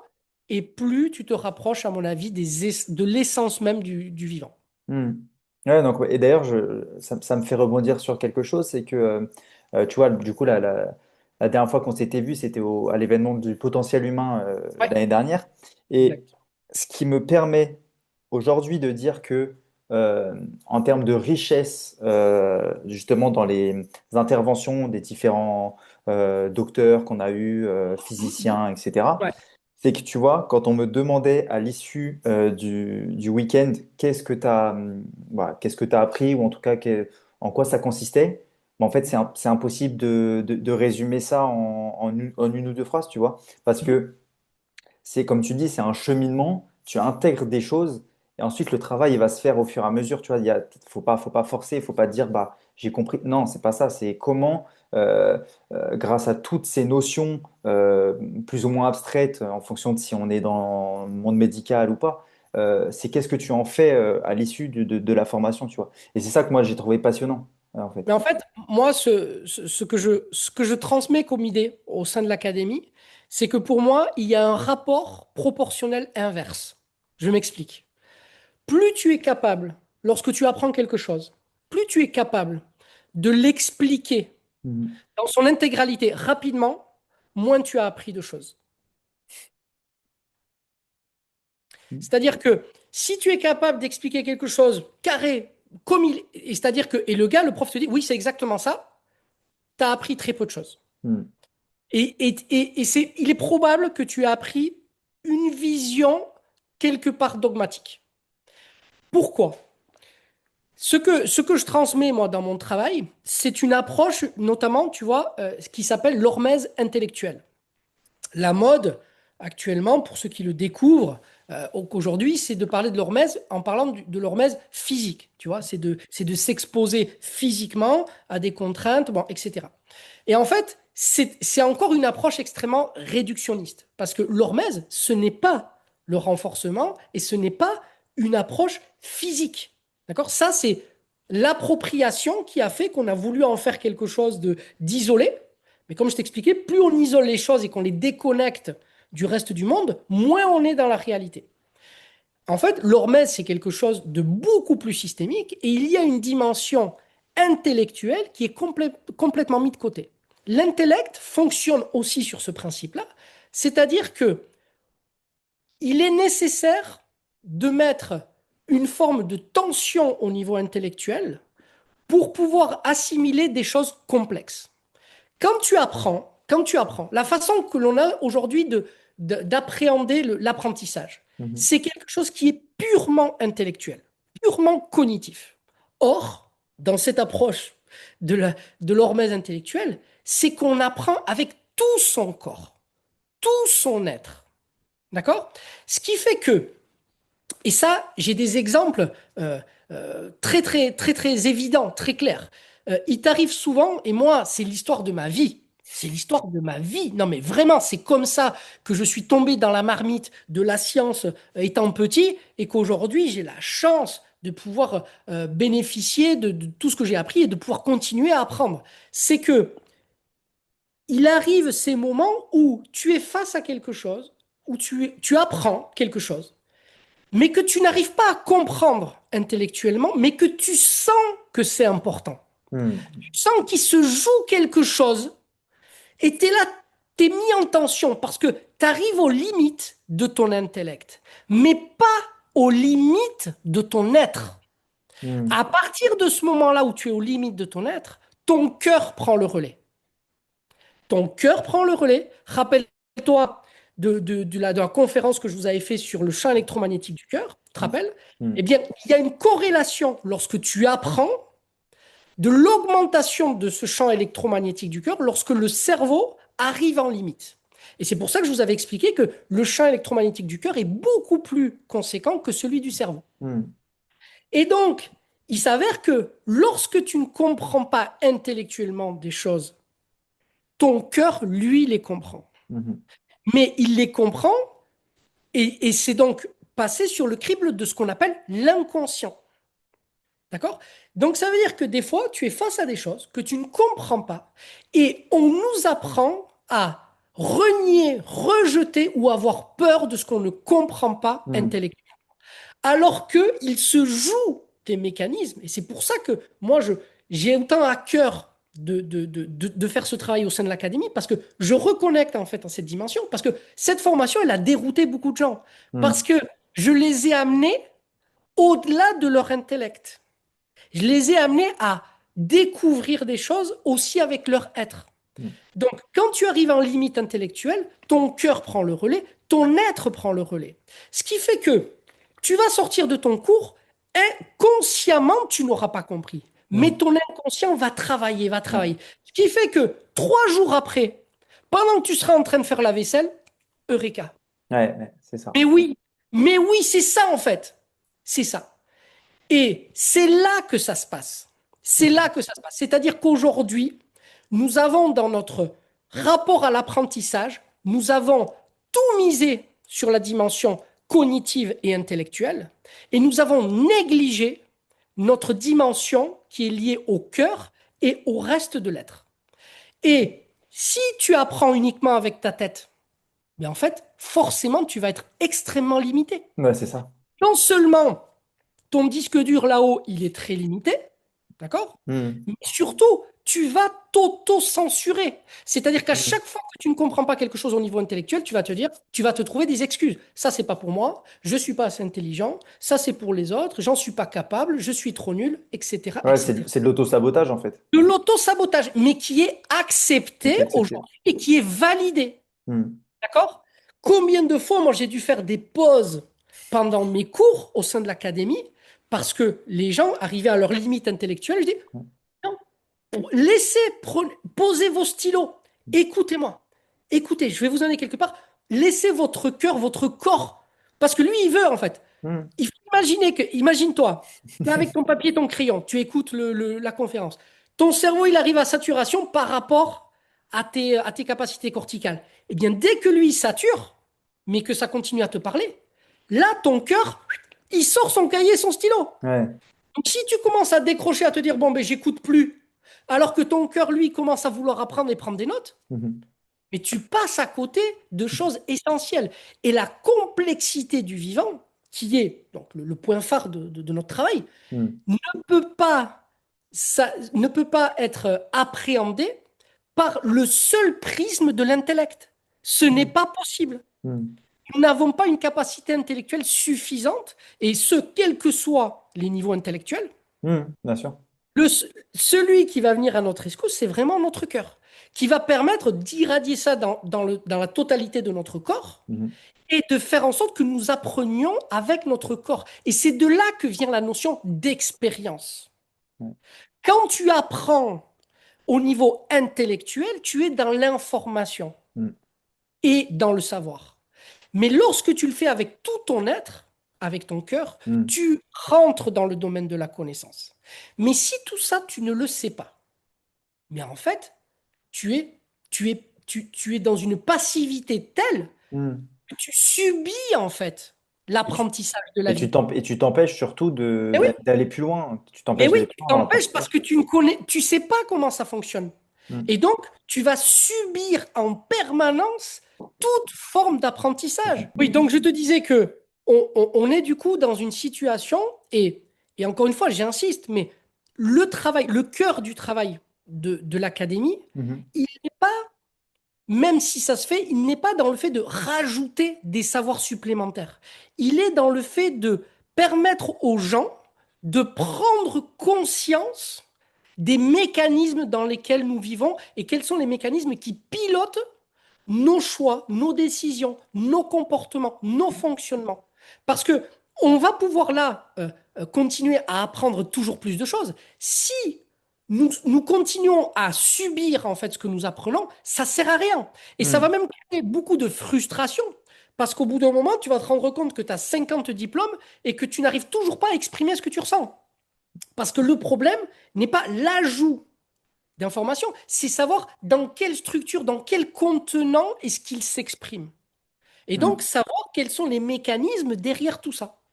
Donc, là, tout ce dont on vient de parler montre simplement que la société telle qu'elle fonctionne aujourd'hui n'amène les gens que à subir leur processus d'apprentissage. D'accord? Mhm. Parce que, qu'on le veuille ou non, on est tous des apprenants. Mais la clé, c'est de savoir quelle est notre posture dans cet apprentissage. Ouais. Et si nous ne prenons pas compte... Alors, il y a des gens qui pourraient très bien se dire, bon, ben, c'est pas grave, moi, j'ignore, je sais pas, tout ça, mais c'est pas grave parce que j'apprends pas. Mais c'est là où est le risque. C'est que si toi, tu ignores quels sont les mécanismes, d'autres vont les utiliser contre toi. C'est ce qui fait que autant de protocoles ou de méthodes qui n'ont pas de sens parce qu'ils sont Hmm. lacunaires par définition, eh bien, nous ne serons pas en capacité soit de les refuser, Hmm. soit de les utiliser de façon pertinente. Et donc, on va être soumis aux aléas des modes, Ouais, c'est c'est-à-dire ça. en fonction de qui parle le plus fort, en fonction. C'est-à-dire qu'on ne va plus faire de choix par rapport à ce qui est vrai, mais par rapport à qui parle le plus fort, qui a le plus d'aura, qui a le plus de followers, enfin, tu vois? Ouais, c'est Et parce que donc, les fondations, en fait, elles sont pas solides. les fondations, c'est nous, Hmm. c'est l'individu. Hmm. Donc, avant d'aller apprendre et d'aller étudier euh, avec quelqu'un d'autre, il faut être en capacité de faire un travail sur soi, de comprendre qu'est-ce qui me détermine ma capacité à apprendre les choses. Et ça, pour le coup, c'est vraiment la singularité du travail que l'on fait à l'académie. Et ça veut dire que ça me semble pertinent, en fait, euh, de réaliser, en tout cas d'intégrer ces choses-là avant même de se lancer justement dans tout apprentissage, qu'importe qu'il soit, à la fac, en école, etc. Donc en fait, limite toute personne qui souhaite, bon, évidemment après l'âge, il est pour quelque chose, c'est peut-être pas Ouais. accessible à tout le monde en termes, je sais pas, mais Mais sur le principe, oui. sur le Sur le principe, principe, oui, bien sûr, parce qu'en bien sûr. plus, si tu veux, il est jamais trop tard, surtout parce que chacun, l'avantage de ce travail, c'est que tu peux te l'approprier Hmm. et l'ajuster en fait à ta situation, à ta vie. Et c'est ce Ouais. qui fait que c'est valable pour ceux qui veulent se former à quoi que ce soit après, c'est valable pour tout type de formation parce que c'est lié à l'apprentissage. C'est pas Hmm. lié uniquement à la santé, c'est lié à la façon dont le vivant, dont nous les humains, nous sommes amenés à apprendre. Qu'est-ce que l'on peut apprendre? Comment est-ce qu'on apprend? Et qu'est-ce que cela implique véritablement? Et parce que la majorité des gens pensent que l'apprentissage, le savoir, comme je te disais au départ, c'est quelque chose de... On a un rapport qui est direct, qui est automatique, alors que pas du tout. Pas du tout. C'est semé d'embûches. Ouais, bien Il y en a, sûr. il y en a qui le savent et qui du coup l'utilisent. Et les manipulations dans le domaine du savoir, tu sais bien qu'il Bien y en sûr, a bien sûr. énormément. Mais malheureusement, je pense que dans la société actuelle, enfin, elle nous pousse pas à cheminer vers ce genre Non, de processus, en fait. Et mais bien sûr que non. Mais bien sûr que non, parce que si tu veux, sinon, c'est si des gens commencent à faire ce genre de travail. Si tu veux, moi, alors encore une fois, je le répète, mais parce qu'on pourrait très bien me dire la même chose, moi, de mon académie. Hmm. Mais moi, le rêve de mon académie, c'est qu'à un moment donné, justement, elle disparaisse Mais il n'y parce en a qu'elle plus n'a... besoin, bien sûr. Mais oui, parce que, encore une fois, je le précise, moi, je n'ai pas de conflit d'intérêt, Hmm. parce que cette académie, ce n'est pas ce qui paye mon loyer, Hmm. pas ce qui paye mes factures. Moi, ce qui paye mes factures, c'est mon métier d'ostéopathe. D'accord? Ce travail que je fais pour l'académie, c'est un travail qui, pour moi, part d'une idée que c'est d'intérêt public, Hmm. d'utilité publique et d'intérêt général. C'est-à-dire que c'est pour faire face à des problématiques que j'ai soulevées et des problématiques que j'ai constatées Hmm. et pour lesquelles je ne voulais pas juste râler en disant, voilà, je dis que c'est pas bien ou que je n'entends. Je voulais proposer une solution, proposer une alternative qui soit dans cette cohérence. Parce que c'est bien de soulever les problématiques, il faut essayer quand Faut même passer à aussi. l'action et essayer de le mettre en place Exactement. ensuite, bien sûr. Donc, cette académie, elle existe dans cette dynamique-là. Donc, il n'y a pas, si Mm. tu veux, d'incohérence. Mais je pense quand même que, au vu de la situation dans laquelle on se trouve, on a encore de belles années devant nous Oui, je par pense rapport. qu'on n'est pas prêt d'arriver à ces. Voilà, On a du temps, on a du chemin devant nous. on a encore du chemin devant nous. Mais ok, non, non, mais c'est bon, c'est très bon à savoir et à comprendre. Parce que j'estime aussi que, tu vois, peut-être tout le monde n'est peut-être pas prêt à, à conscientiser ces choses-là, tu vois. Je pense que justement, en fonction de notre parcours, euh, on a tous justement une histoire différente vis-à-vis de la connaissance, du savoir, etc. Et en fonction justement de ces parcours-là, euh, nous ne sommes pas tous à égalité concernant, voilà, où est-ce que j'en suis aujourd'hui? Est-ce que je suis prêt à me poser toutes ces questions, à revenir sur des croyances, sur des choses qui m'ont été malheureusement, et c'est pour ça que justement on va dans cette, enfin la société va prendre ce chemin-là, parce que tout le monde n'est pas prêt. Je ne sais pas si c'est une histoire encore une fois une histoire d'ego, une histoire de courage, une histoire de peur peut-être, mais malheureusement, Après, c'est je pense quelque que chose c'est. qui est voulu, hein. C'est quelque chose qui est voulu, c'est-à-dire que c'est pas une situation qui est anodine. Si tu veux, la situation dans laquelle on se trouve, elle est voulue parce qu'elle permet à un système de s'auto-entretenir. Elle Oui, bien permet, sûr, bien sûr. voilà, elle permet de commercialiser le savoir et elle permet d'entretenir un rapport de force entre les sachants et les ignorants. Oui, Et en soi, c'est nous, enfin, c'est la société qui veut que ça fonctionne de cette manière. c'est un système qui est nourri, qui est entretenu parce que c'est quelque chose qui est bénéfique, en tout cas pour une tranche de la population. Il y Mhm. a, il y a, il y a une niche, si tu veux, Mhm. à qui cela est profitable. Malheureusement, c'est au détriment de la majorité. D'accord. On est, tu vois, sans faire de caricature, mais on est dans le principe même du capitalisme, en fait. Et donc, ce n'est pas une. Parce que si tu veux, euh, si c'était vraiment une fatalité, cette situation, tu vois, eh bien, en fait, il suffirait simplement de le mettre à jour, Mhm. de l'expliquer pour que ça s'arrête. Ça, j'ai déjà fait. Mhm. Et en fait, ça fonctionne pas. Pourquoi? Non, mais pourquoi? Parce qu'en fait, non, le système est voulu. Le Mhm. système est voulu. Il y a des gens qui veulent, souvent les gens décisionnaires d'ailleurs, hein, dans ce genre de choses, euh, eux, ils préfèrent que ça continue comme ça parce que ça leur est plus profitable. Bien Et sûr. donc, la seule solution, et en même temps, c'est beaucoup plus vertueux. C'est que nous changions nous-mêmes, Nous-mêmes. tous Mhm. individuellement, notre façon de voir les choses. Mais pour ça, la première étape, c'est pas de faire une formation supplémentaire, c'est pas de changer euh, un protocole pour un autre ou d'améliorer ses posologies ou d'arriver à faire 15 pompes plutôt que 10. C'est de comprendre les règles du jeu dans lesquelles nous sommes des apprenants. En Mhm. fait, quelles sont les règles du jeu de l'apprentissage? Ouais. Parce que sinon, c'est comme si tu voulais découvrir un nouveau sport que tu n'as jamais vu, jamais, jamais vu, avec des structures que tu ne connais pas. Tu vois, je Mhm. t'amène sur une autre planète, tu as des structures que tu n'as jamais vues, et tu veux te lancer dans un sport, ça c'est une chose, mais tu veux devenir performant dans ce sport. C'est-à-dire que tu Mhm. veux, tu veux, euh, tu veux être vraiment au top du truc, mais sans prendre le temps d'étudier les règles. Ouais. Ouais. Donc, tu vas partir dans tous les sens. Tu vas faire avec les référentiels que tu avais sur Terre. Ah tiens, ça ressemble à un terrain de tennis, donc oui, je me rappelle, il fallait passer au-dessus du filet. Mais qu'est-ce que tu en sais en fait Et là, il n'y a que des biais cognitifs. Il n'y a que des biais cognitifs. Tu vas te dire, oui, comme c'était comme ça. Mais pourquoi, à un moment donné, tu penses que parce que c'était comme ça, là, ça va fonctionner? Tu vois? Et donc, tous tes raisonnements, tu les balayes un par un et tu te rends compte en fait que tu es tout nu. Et que Ouais. tous les éléments cognitifs que tu utilisais pour décider ce qu'il y avait à faire, eh bien, n'étaient que des biais. Ouais, bien sûr. Ouais. Voilà. Donc aujourd'hui, il y a un vrai travail à faire. Un Ouais. vrai travail à faire. Alors, comme tu disais, tout le monde n'est pas prêt. Mais par contre, c'est nécessaire pour tout le monde.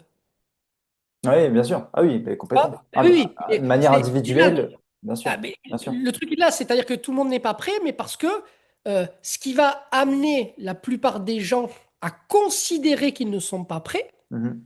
ça va être la peur. Ouais. La peur que ça génère, notamment ce que je t'expliquais par rapport à l'hormèse intellectuelle, c'est-à-dire qu'aujourd'hui, on, le niveau d'assistanat qu'il y Mhm. a eu dans le domaine médical, il existe aussi dans le domaine de l'enseignement et de l'apprentissage. C'est-à-dire que on te fait croire que pour apprendre, il faut être dans le confort. Mhm. C'est-à-dire qu'il faut que, et quitte à ce que ce que tu as appris ne soit pas forcément juste, à partir du moment où tu te sens confortable, c'est-à-dire que tu as l'impression d'avoir compris. Ouais. L'impression est plus importante que la vérité. Ouais. D'accord? C'est ça qui va former aujourd'hui les gens. D'ailleurs, tu vas voir, il y en a qui vont te pondre des théories ou qui vont justifier des choses avec une arrogance, mais incroyable, alors que c'est faux. Mhm. C'est faux. Mais leur posture, Mais elle est tellement. Bien sûr. mais exactement. Mais la plupart des gens n'ayant pas le recul ou n'ayant pas les éléments justement dont on parle pour Mhm. pouvoir dire, ah, mais il est complètement à côté de la plaque en fait. Eh Ouais. bien, le référentiel qu'on va utiliser pour savoir ce qu'il dit est vrai, ça va être sa posture Ouais.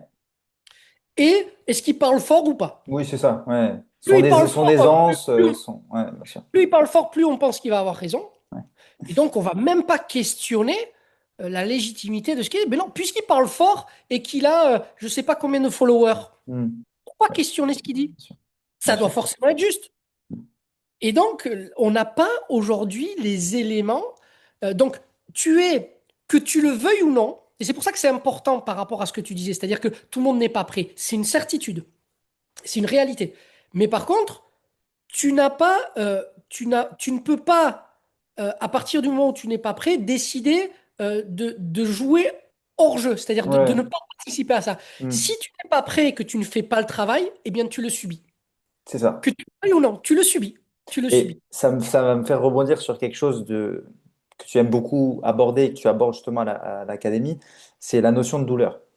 Ah, bien sûr. La notion de douleur, en fait, c'est exactement la même chose. Notre rapport à la douleur, c'est exactement ce dont on parle depuis tout à l'heure par rapport au savoir. C'est-à-dire que si tu ne veux pas intégrer toutes les dimensions, toute la complexité qu'il y a dans le terme de douleur, dans la symptomatologie en général, tu vas ne faire que la subir. Et ça, ça vient aussi de, comme tu dis, de l'hyperassistanat qui existe dans la médecine allopathique, qui fait qu'en fait, on déresponsabilise énormément les gens vis-à-vis de ces douleurs. Et du coup, en fait, ça limite énormément leur compréhension vis-à-vis d'elles. Et du Mais, coup, l'action qu'ils vont avoir vis-à-vis d'elles. Donc pour moi, c'est un peu alors, le même rapport. Enfin, alors, ce qui est fou, c'est que, donc, effectivement, hein, comme tu le sais, le dernier module en date de l'académie est sur la douleur, parce elle, elle expose parfaitement tout le mm, travail qui a été fait en amont dans les premiers modules, où on a déconstruit tous les autres modèles, justement. Et ce qui est très intéressant, c'est que ceux qui ont fait en présentiel ce module, ils ont été extrêmement surpris parce qu'on a été très très loin, mais on pensait qu'on avait parlé de la douleur. Ben oui, oui, mais il s'agit de la douleur. Parce que aujourd'hui, la douleur, c'est un outil qui est extrêmement puissant, parce mm, qu'il est utilisé par l'intermédiaire de la peur. mm, La peur, et c'est pour ça que les gens ont été surpris par l'information, mais on a par exemple parlé d'ingénierie sociale. On a décortiqué, on a même parlé pour les gens qui nous écoutent et qui connaissent un petit peu, mais on a parlé de l'Institut Tavistock, dont, dont la majorité des gens n'avaient jamais entendu parler. Mais c'est fou en fait. C'est fou parce que c'est quand même cet institut-là qui a conditionné le monde dans lequel nous vivons aujourd'hui et qui nous a amené à penser comme nous pensons aujourd'hui. C'est-à-dire que ce que vous croyez penser n'est pas le résultat de ce que vous, objectivement, vous pensez. C'est ce qu'on a engrainé dans votre tête et qu'on vous a amené à construire comme réalité pour que vous ayez ces raisonnements-là aujourd'hui. Mais mm. ça, c'est étayé historiquement, si tu veux. Et donc, pour comprendre la douleur dans le module, il suffit pas, et c'est pour ça que ce module, il était aussi fondamental, parce que la douleur, pour les gens, c'est neurophysiologique.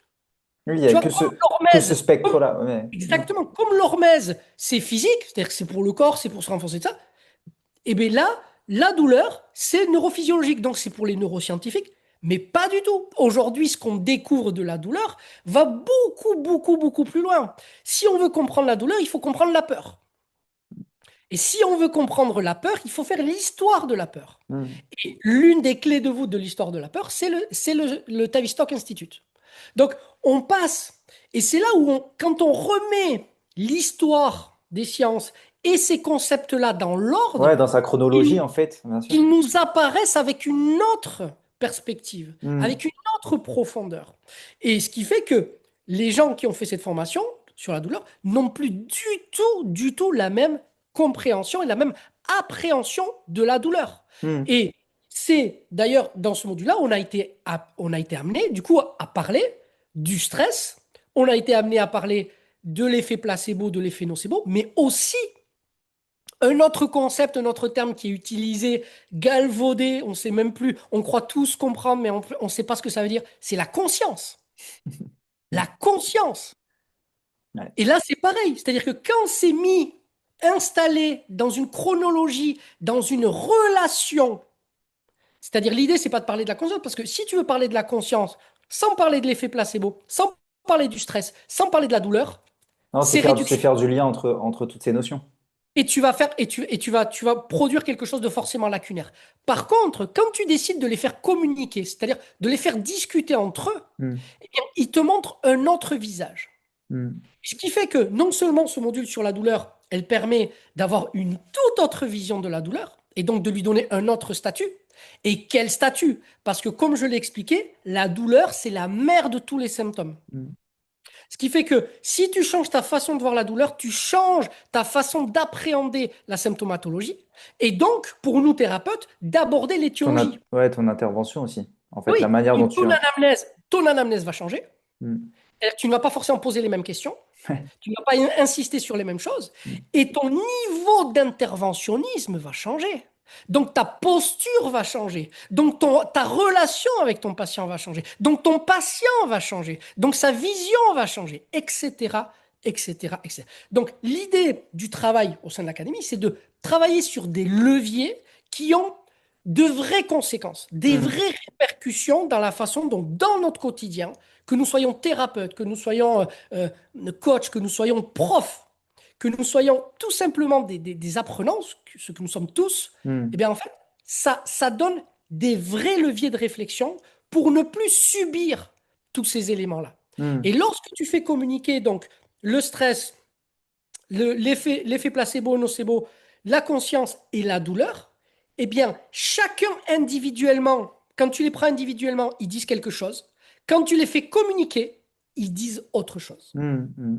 Et comme je te l'ai dit, le travail de déconstruction du travail de Descartes, il n'a pas été fait. Ouais. Donc, la douleur est focalisée au niveau des neurophysiologistes et chaque autre domaine, chacun dans son coin. Hmm. Hmm. Hmm. Mais dans la vraie vie, dans la vie dans laquelle nous vivons, En fait, il y a tout qui rentre en jeu normalement, en et fait. oui, dans la vie dans laquelle nous vivons, c'est-à-dire celle que nous expérimentons, Hmm. elle n'est pas isolée dans Elle un n'est pas isolée. laboratoire. Ah non. Tu vois ce que je veux dire? Et nous, c'est ça qui nous intéresse, c'est dans la vraie vie. Hmm. Ce qui est appris d'un point de vue neurophysiologique dans un laboratoire est très intéressant, mais non pas parce que ça nous dit ce que c'est, parce que ça nous donne des indications. Hmm. Bien Et sûr. c'est pris pour des généralités. Ouais. Donc oui, là, ce module qui arrive vraiment là à modifier, et en plus pour nous, la douleur, c'est quelque chose de vraiment fondamental, parce que, comme je te disais, c'est la mère de tous les symptômes, parce Hmm. qu'aujourd'hui, c'est le spectre, c'est-à-dire c'est l'interface par laquelle nous interagissons avec le monde. Mhm. C'est très important, hein. Alors ça, bon, on le verra pour ceux qui feront le cours, mais on ne se rend pas compte parce qu'on pense que la douleur, et ça va être difficile à comprendre pour les gens qui n'ont pas fait la formation, mais la douleur, on ne l'appréhende que quand elle est là. C'est-à-dire qu'on pense que la douleur existe que quand on a mal. Hmm. Alors que la douleur, elle est toujours là, sauf que elle est modulée. Elle est modulée. Et c'est cette modulation qui va déterminer la façon dont nous allons interagir avec notre environnement.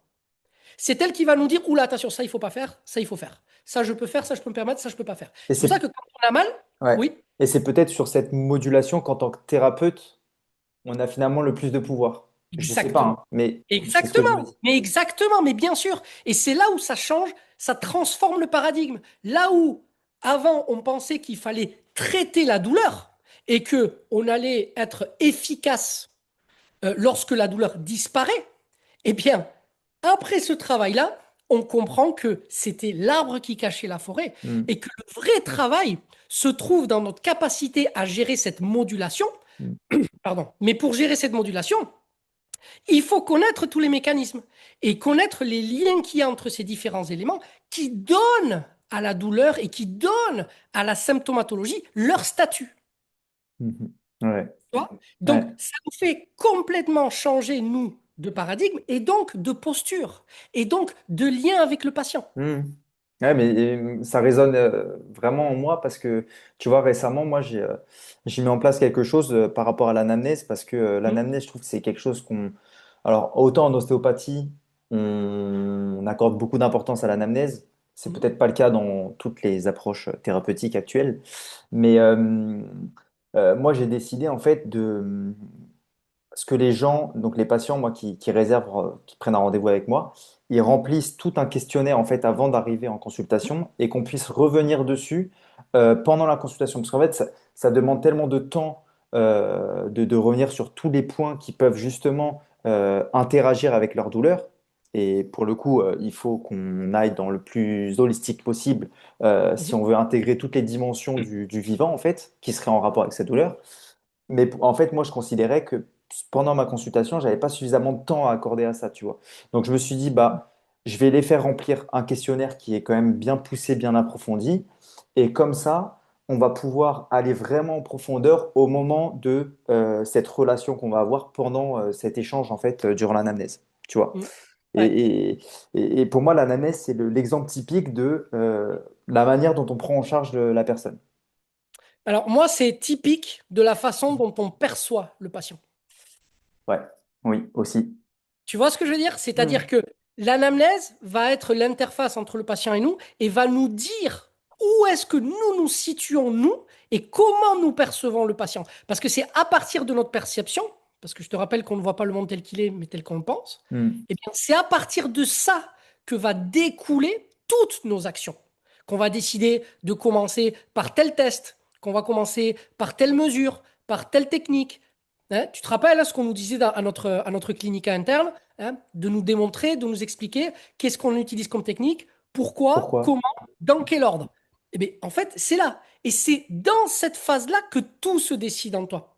Et donc, ce que tu vas percevoir, et c'est ça qui est fondamental avec cette formation, c'est que on passe d'un statut absolu où, dans ce modèle-là, la personne existe réellement comme tu te l'imagines, et par rapport à ce que t'amène la formation, tu te rends compte que ce que tu t'imagines n'est qu'une représentation de tes modalités de pensée. Hmm, hmm, C'est-à-dire de la façon dont tu as projeté dans les questionnaires et dans les réponses que tu as obtenues, l'identité et l'identité, si tu veux, des états tissulaires chez ton patient. hmm, Et donc, il y a un gap qui est énorme parce que ça veut dire que dans le premier cas, tu vas pouvoir appliquer et dérouler ton protocole, entre hmm, guillemets, de la séance de A jusqu'à Z, alors que dans l'après-formation, si tu veux, hmm,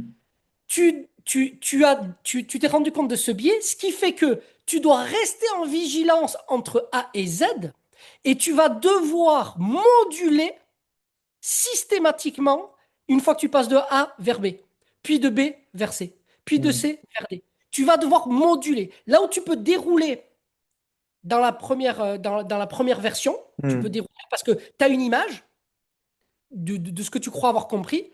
Eh bien, dans le deuxième, tu vas devoir être en permanence dans un question-réponse, question-réponse, Ouais. question-réponse qui va affiner, même modifier par cette Hmm, modulation ce que tu vas ajuster. Ce qui fait qu'au début, tu avais peut-être prévu de finir, je sais pas moi, par une technique Mitchell ou par même une hmm. technique HVPA pour le dernier. Eh bien, pendant le déroulé, il y a des choses qui Ouais. se sont modulées et donc tu décides de ne pas le faire. c'est plein de Alors que micros. dans En les fait, premiers, ouais, c'est ça. C'est des micros remises en question, en fait, qui te permettent à chaque fois exactement. de voir où t'en es. Et donc, cette formation donne les arguments, les éléments de ces micro-changements. Pourquoi est-ce qu'il faut ce rétrofeedback permanent et Mhm. que tu ne peux pas t'asseoir et t'arrêter sur une image parce que l'image que tu as, c'est la même chose que l'image radiographique que tu as quand tu regardes une radio. C'est Mhm. l'image de l'instant T. C'est figé, ouais. Sauf que cette image que tu as toi à l'instant T, il est rempli de tes biais cognitifs. Et si tu les connais, bingo, là, tu es un vrai thérapeute. Parce que tu vas te donner les moyens de faire en sorte de ne pas nuire. Mhm. Alors que si tu ne les connais pas, eh bien, tu vas les subir. Et si tu les subis, tu vas le faire subir à ton patient. Et en voulant faire le meilleur possible, hein, tu vas donner tout ce que tu as, tu vas faire le mieux que tu peux. Mhm. Tu vas être, comme tu subis tes biais parce que tu n'en as pas conscience, eh Ouais, bien, bien tu sûr. vas les transférer à ton patient. Ouais. Ouais, non, c'est passionnant. Ça me fait penser à la. Je sais pas si tu as lu le livre de Carl Gustav Jung sur la théorie enfin, du transfert. Mhm. Oui, oui, oui. J'imagine que c'est C'est le cas. obligatoire pour tout le monde, ça. C'est obligatoire. Je pense. Mais bien sûr, mais c'est pareil, ça fait partie des mécanismes qui sont là. Et si tu ne les connais pas, si tu n'en as Mhm. pas conscience, c'est eux qui vont te contrôler. Ouais. Ouais, bien sûr, bien Subir, c'est sûr. eux qui vont te contrôler. Et Et donc, tu d'ailleurs, vas passer ta... ouais, ouais. Pardon. Lui, il précise, enfin, en tout cas, c'est ça qui m'avait marqué dans son bouquin, c'est qu'il précise qu'en fait, le thérapeute, il doit d'abord faire son cheminement intérieur, personnel, s'il veut accompagner de la meilleure des manières ses patients Eh sur bien, tout un tas de eh sujets. bien, eh bien, eh bien, je reviens sur ce que je te disais tout à l'heure. Le travail qu'on propose au sein de l'académie, c'est d'accompagner ce Mhm. travail intérieur. C'est ça, Ouais. en fait, l'objectif. C'est ce que dit Jung. Moi, je suis totalement d'accord avec lui, mais totalement, totalement. Sauf que quand tu te retrouves seul, tu sais même pas par où commencer, en fait. Mhm. Comment tu fais le Mhm. travail sur toi, en plus, comment je peux m'observer en train de m'observer? Ouais. Comment je peux comment je peux prendre conscience de mes biais alors que je fonctionne avec mes biais? Tu vois? Mhm. Mhm. Donc, Mhm. il faut, en fait, il faut un autre référentiel. Et c'est pour ça que l'académie existe. Les formations au sein de l'académie, elles sont là pour donner des outils, comprendre historiquement ce qui se passe et Mhm. avoir des outils pour travailler sur ça. Et les académiciens, tous ceux qui sont là justement pour créer une communauté qui permette de travailler. Moi, là, je vois là sur le groupe, ça fuse, hein. Ça n'arrête Mhm. pas d'échanger sur les réflexions. Mais oui, parce que ça ouvre plein de perspectives. Mais bien sûr. Et donc, ça crée une communauté, ça crée du lien là où, et tu n'es plus seul. Mhm. Tu n'es plus seul pour faire ce travail. C'est pas parce qu'il faut faire un travail sur soi Que tu que es tu obligé es de le obligé faire seul. de être seul. Mhm. D'accord? Par contre, ce qui est exigé, c'est que nous ne reproduisons pas au sein de l'académie l'assistanat. Mhm. On est là pour aider, on est là pour soutenir, on est là pour donner, tu vois. Mais par contre, tout le monde doit se mettre en action. Tout le monde Ouais, doit bien prendre sûr. la mesure de sa propre responsabilité et doit se mettre en route. Alors, par contre, chacun a son rythme. Bien sûr. Bien sûr. Chacun Bah, a son rythme. déjà, parce que pour moi, imposer un rythme, en fait, ça Ah voudrait dire non, non, mais justement tu peux que. pas. Le Oui, bien but, sûr. ce n'est pas d'arriver à un point B à une vitesse ou quoi. Hmm, Mais à partir du moment où là, tu as décidé, hmm. on y va. La communauté va t'accompagner, même si eux, ils sont plus avancés dans certaines choses, ils seront moins avancés que toi dans d'autres domaines. Ouais, bien sûr. Tous à amener des choses, on a tous à nourrir, à enrichir, si tu veux, cette communauté par rapport à ce travail. Et c'est pour ça que ce travail est aussi riche humainement, parce que en fait, c'est avant tout une aventure humaine. Ouais, bien sûr. Bien sûr. Bah, en tout cas, s'il y a des gens qui nous écoutent sur la plateforme concernant notre Oui, échange, ne pas qu'ils. Voilà, faut vraiment pas qu'ils hésitent à te oui, questionner vraiment exactement, exactement. sur le contenu, évidemment, Tout à fait, tout à fait. Mais sur le conscient. on laissera un lien par rapport Bien à sûr. l'académie où ils trouveront déjà beaucoup d'informations. Et Bien puis, sûr.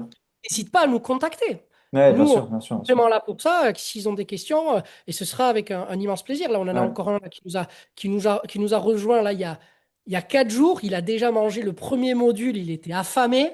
Il m'a laissé un vocal là de 2 fois 10 minutes. Enfin, Mais c'est génial, c'est génial. Parce que il y Bah, a une ça évolution. t'ouvre plein de Mais perspectives oui, aussi, mais oui, mais mais pas oui. même pas que dans ton domaine, en fait, c'est Non, dans ton non, toi, dans ton... oui, mais oui, mais parce que on ne travaille pas un domaine en fait. Hmm, On parle du vivant, on parle de notre rapport au monde. Donc ça touche tous les aspects. hmm, Ça touche vraiment, vraiment tous les aspects. hmm. Ah ouais, bien sûr, bien sûr. Non, mais en tout cas, c'est vraiment top ce que tu proposes sur cette académie. Et du coup, c'est que des formats, donc c'est des formats de modules en ligne. Donc, c'est toi qui donnes des Maintenant, cours en ligne, c'est ça? les cours en fait ont été ils ont été tournés en présentiel. Ok, Et donc maintenant, tous ceux qui veulent nous rejoindre, donc ils peuvent nous rejoindre n'importe quand, ils peuvent commencer la formation quand ils veulent. ouais, C'est sous forme de module, exactement. Là, il ok. y a en tout, il y a en tout, il y a le, mo- il y a la formation initiale qui compte 5 modules. Mhm. 5 modules. Et puis ensuite, il y a donc, une fois qu'on a fait ça, il y a le module supplémentaire, le nouveau là, qui est sur Ok. la douleur. Donc, qui est accessible pour ceux qui n'ont pas fait la formation initiale. Mhm.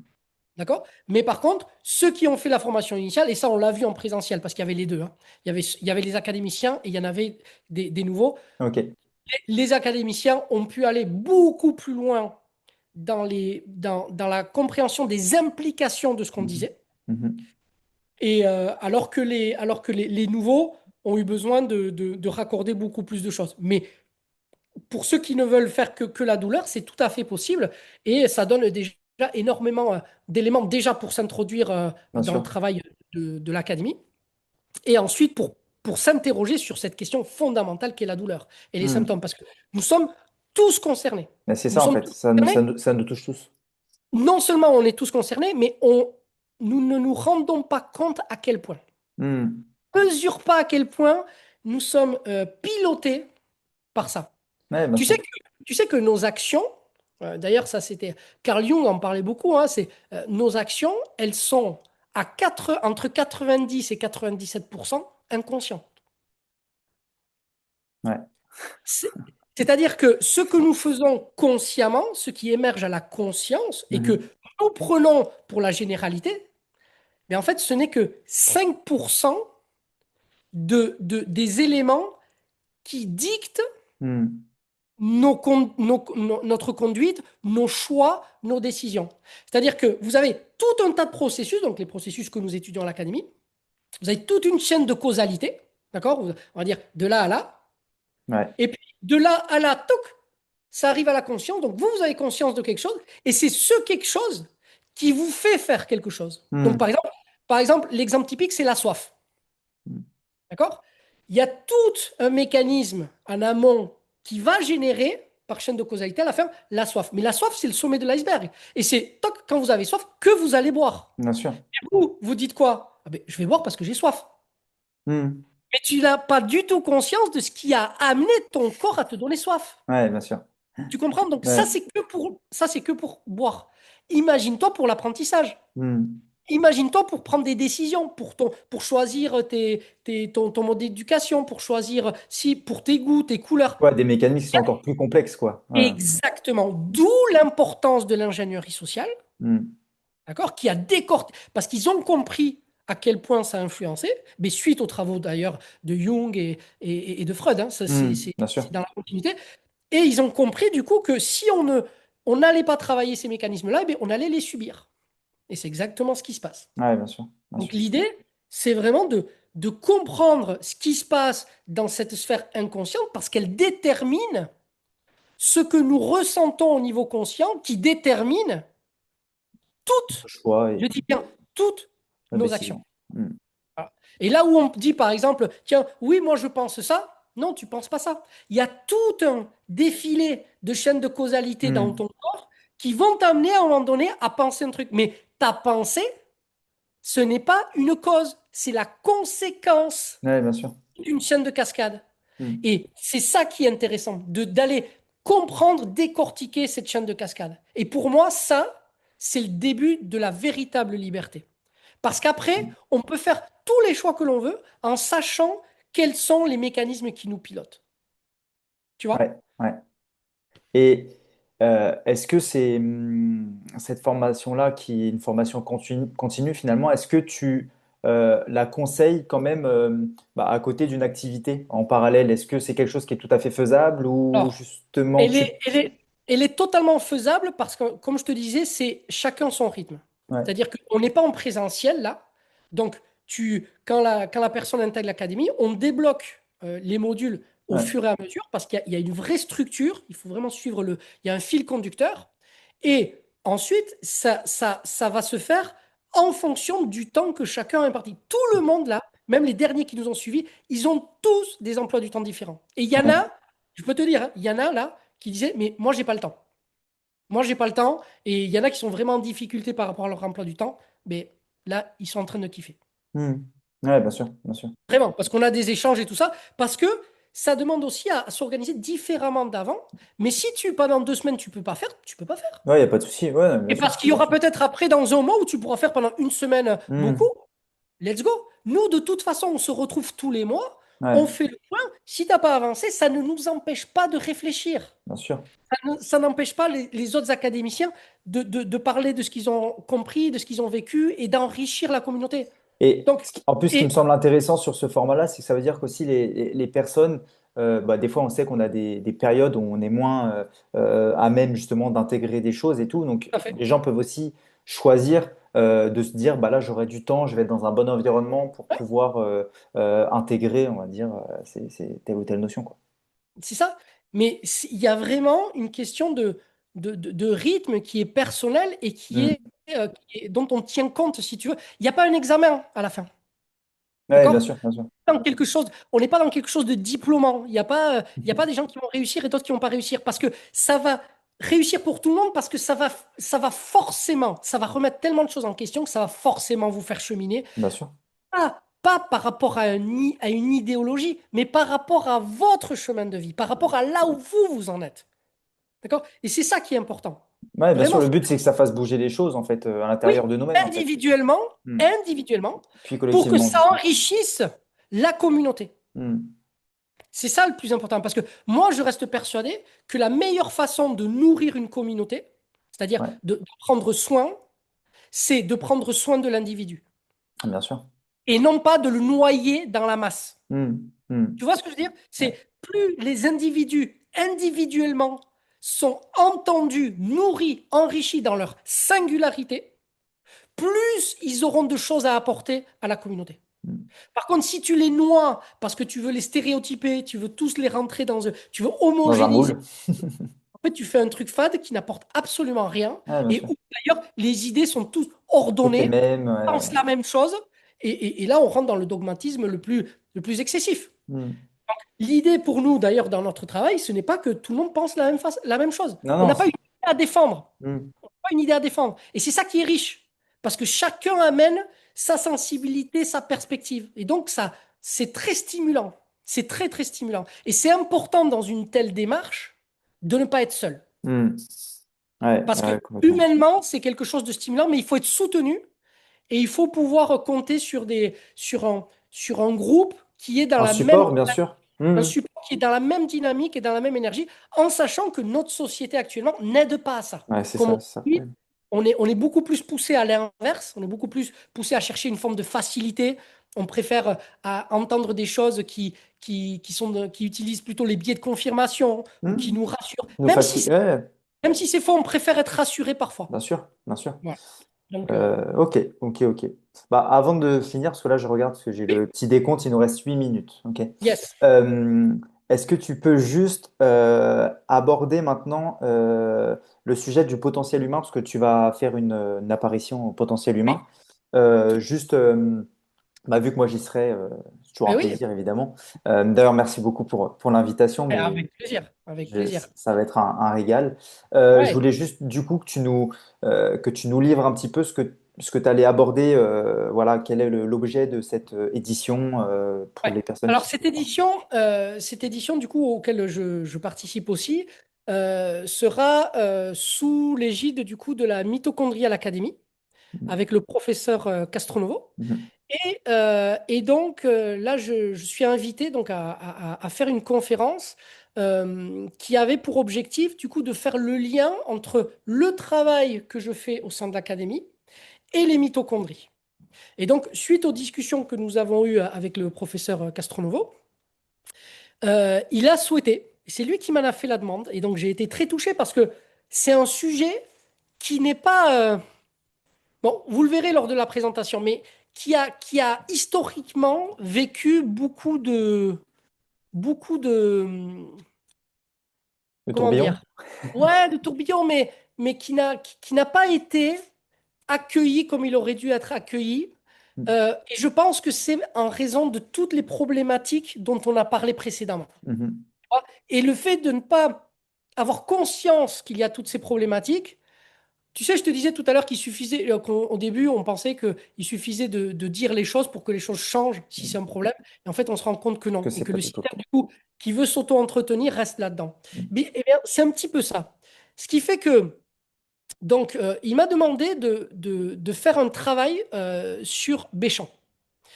Et Béchamp, c'est quelqu'un que j'ai beaucoup travaillé, beaucoup étudié, parce que j'ai la chance d'avoir des copies originales de ses travaux, c'est-à-dire que des papiers qu'ont transmis la famille, donc Mhm. héritière de Béchamp.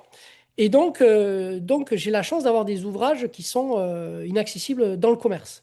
Et par rapport à ça, donc il y a beaucoup de choses importantes à dire parce que Béchamp a vraiment été un game changer dans l'histoire de la biologie, mais on a du mal à appréhender et à comprendre pourquoi. Et donc, lui, il a senti qu'il y avait quelque chose avec Béchamp, mais il ne connaît pas. Et donc, il m'a demandé de faire une présentation par rapport à ça. Ok. Donc, je vais parler de Béchamp et je vais parler de la notion de terrain. Et Mm. de la même façon, la notion de terrain, elle est galvaudée au Mhm. même titre que la douleur. C'est-à-dire qu'on parle du terrain comme si c'était quelque chose qu'on avait parfaitement compris. Or, la science et les dernières découvertes de ces 20 dernières années nous a énormément bousculé, notamment, tu vois, avec toutes les découvertes qu'il y a eu dans les 40 dernières années sur le biote intestinal, tu vois, il y a eu une véritable révolution mais pour lesquels on n'a absolument pas mesuré les implications. Mm. On dit, ouais, super, ok, il y a ce biote intestinal, il y a un microbiome incroyable qu'on ne soupçonnait pas, tout ça. Mais il faut aller plus loin dans le raisonnement. Ça nous Mm. dit d'autres choses. Et ça, on ne l'a pas encore mesuré, et ça transforme radicalement la vision que l'on a du terrain. Et le terrain, aujourd'hui encore, on emploie ce terme sans prendre le temps de le définir. Moi, Mm. je te mets au défi de trouver quelqu'un qui, quand il parle du terrain, le définit, hein. Ouais, je suis d'accord.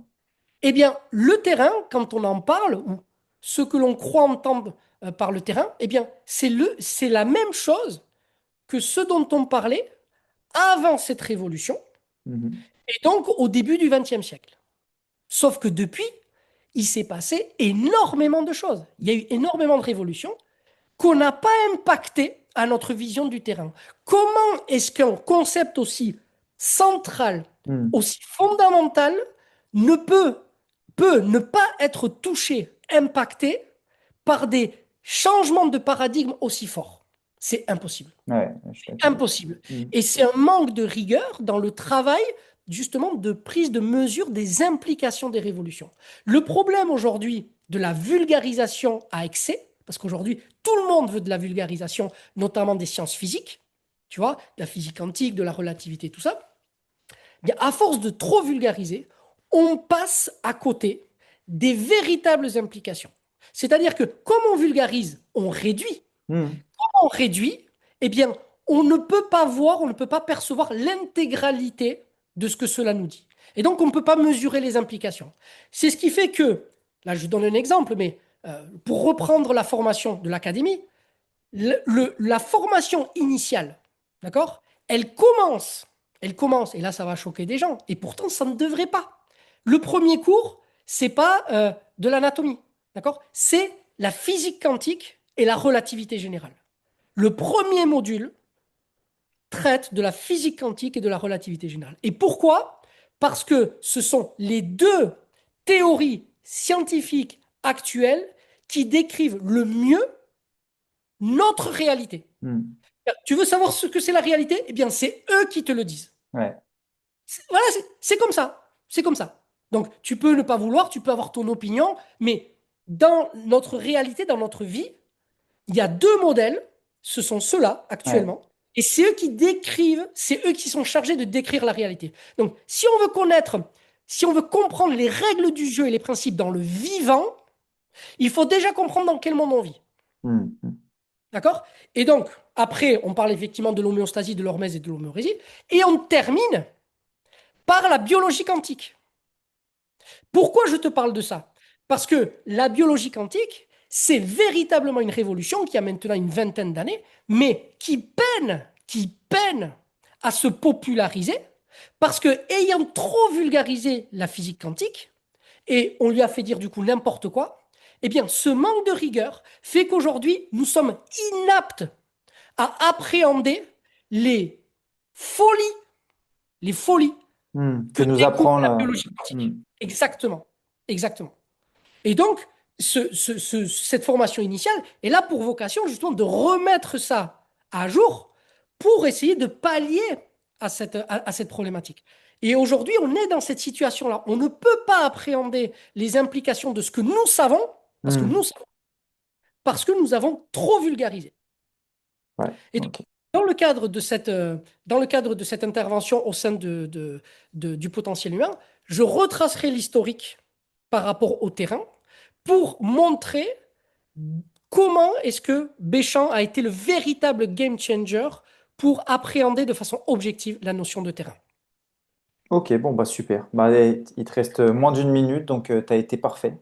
Écoute, C'est... moi, je te remercie vraiment du fond du cœur. Moi, je pense qu'on fera d'autres échanges comme ça. Bah, Ça sera j'apprécie l'occasion. énormément. Ouais. Voilà. Moi aussi, j'apprécie, je le sens. Je pense qu'on pourra faire d'autres échanges, on pourra parler des sujets qu'on traite, Bien même au sûr. sein de l'académie, des sujets que toi, tu as envie de traiter. On pourra même inviter les gens qui nous À écoutent et qui sont questionner, intéressés etc. à Hmm. poser des questions, s'ils veulent interagir, s'il y en a suffisamment,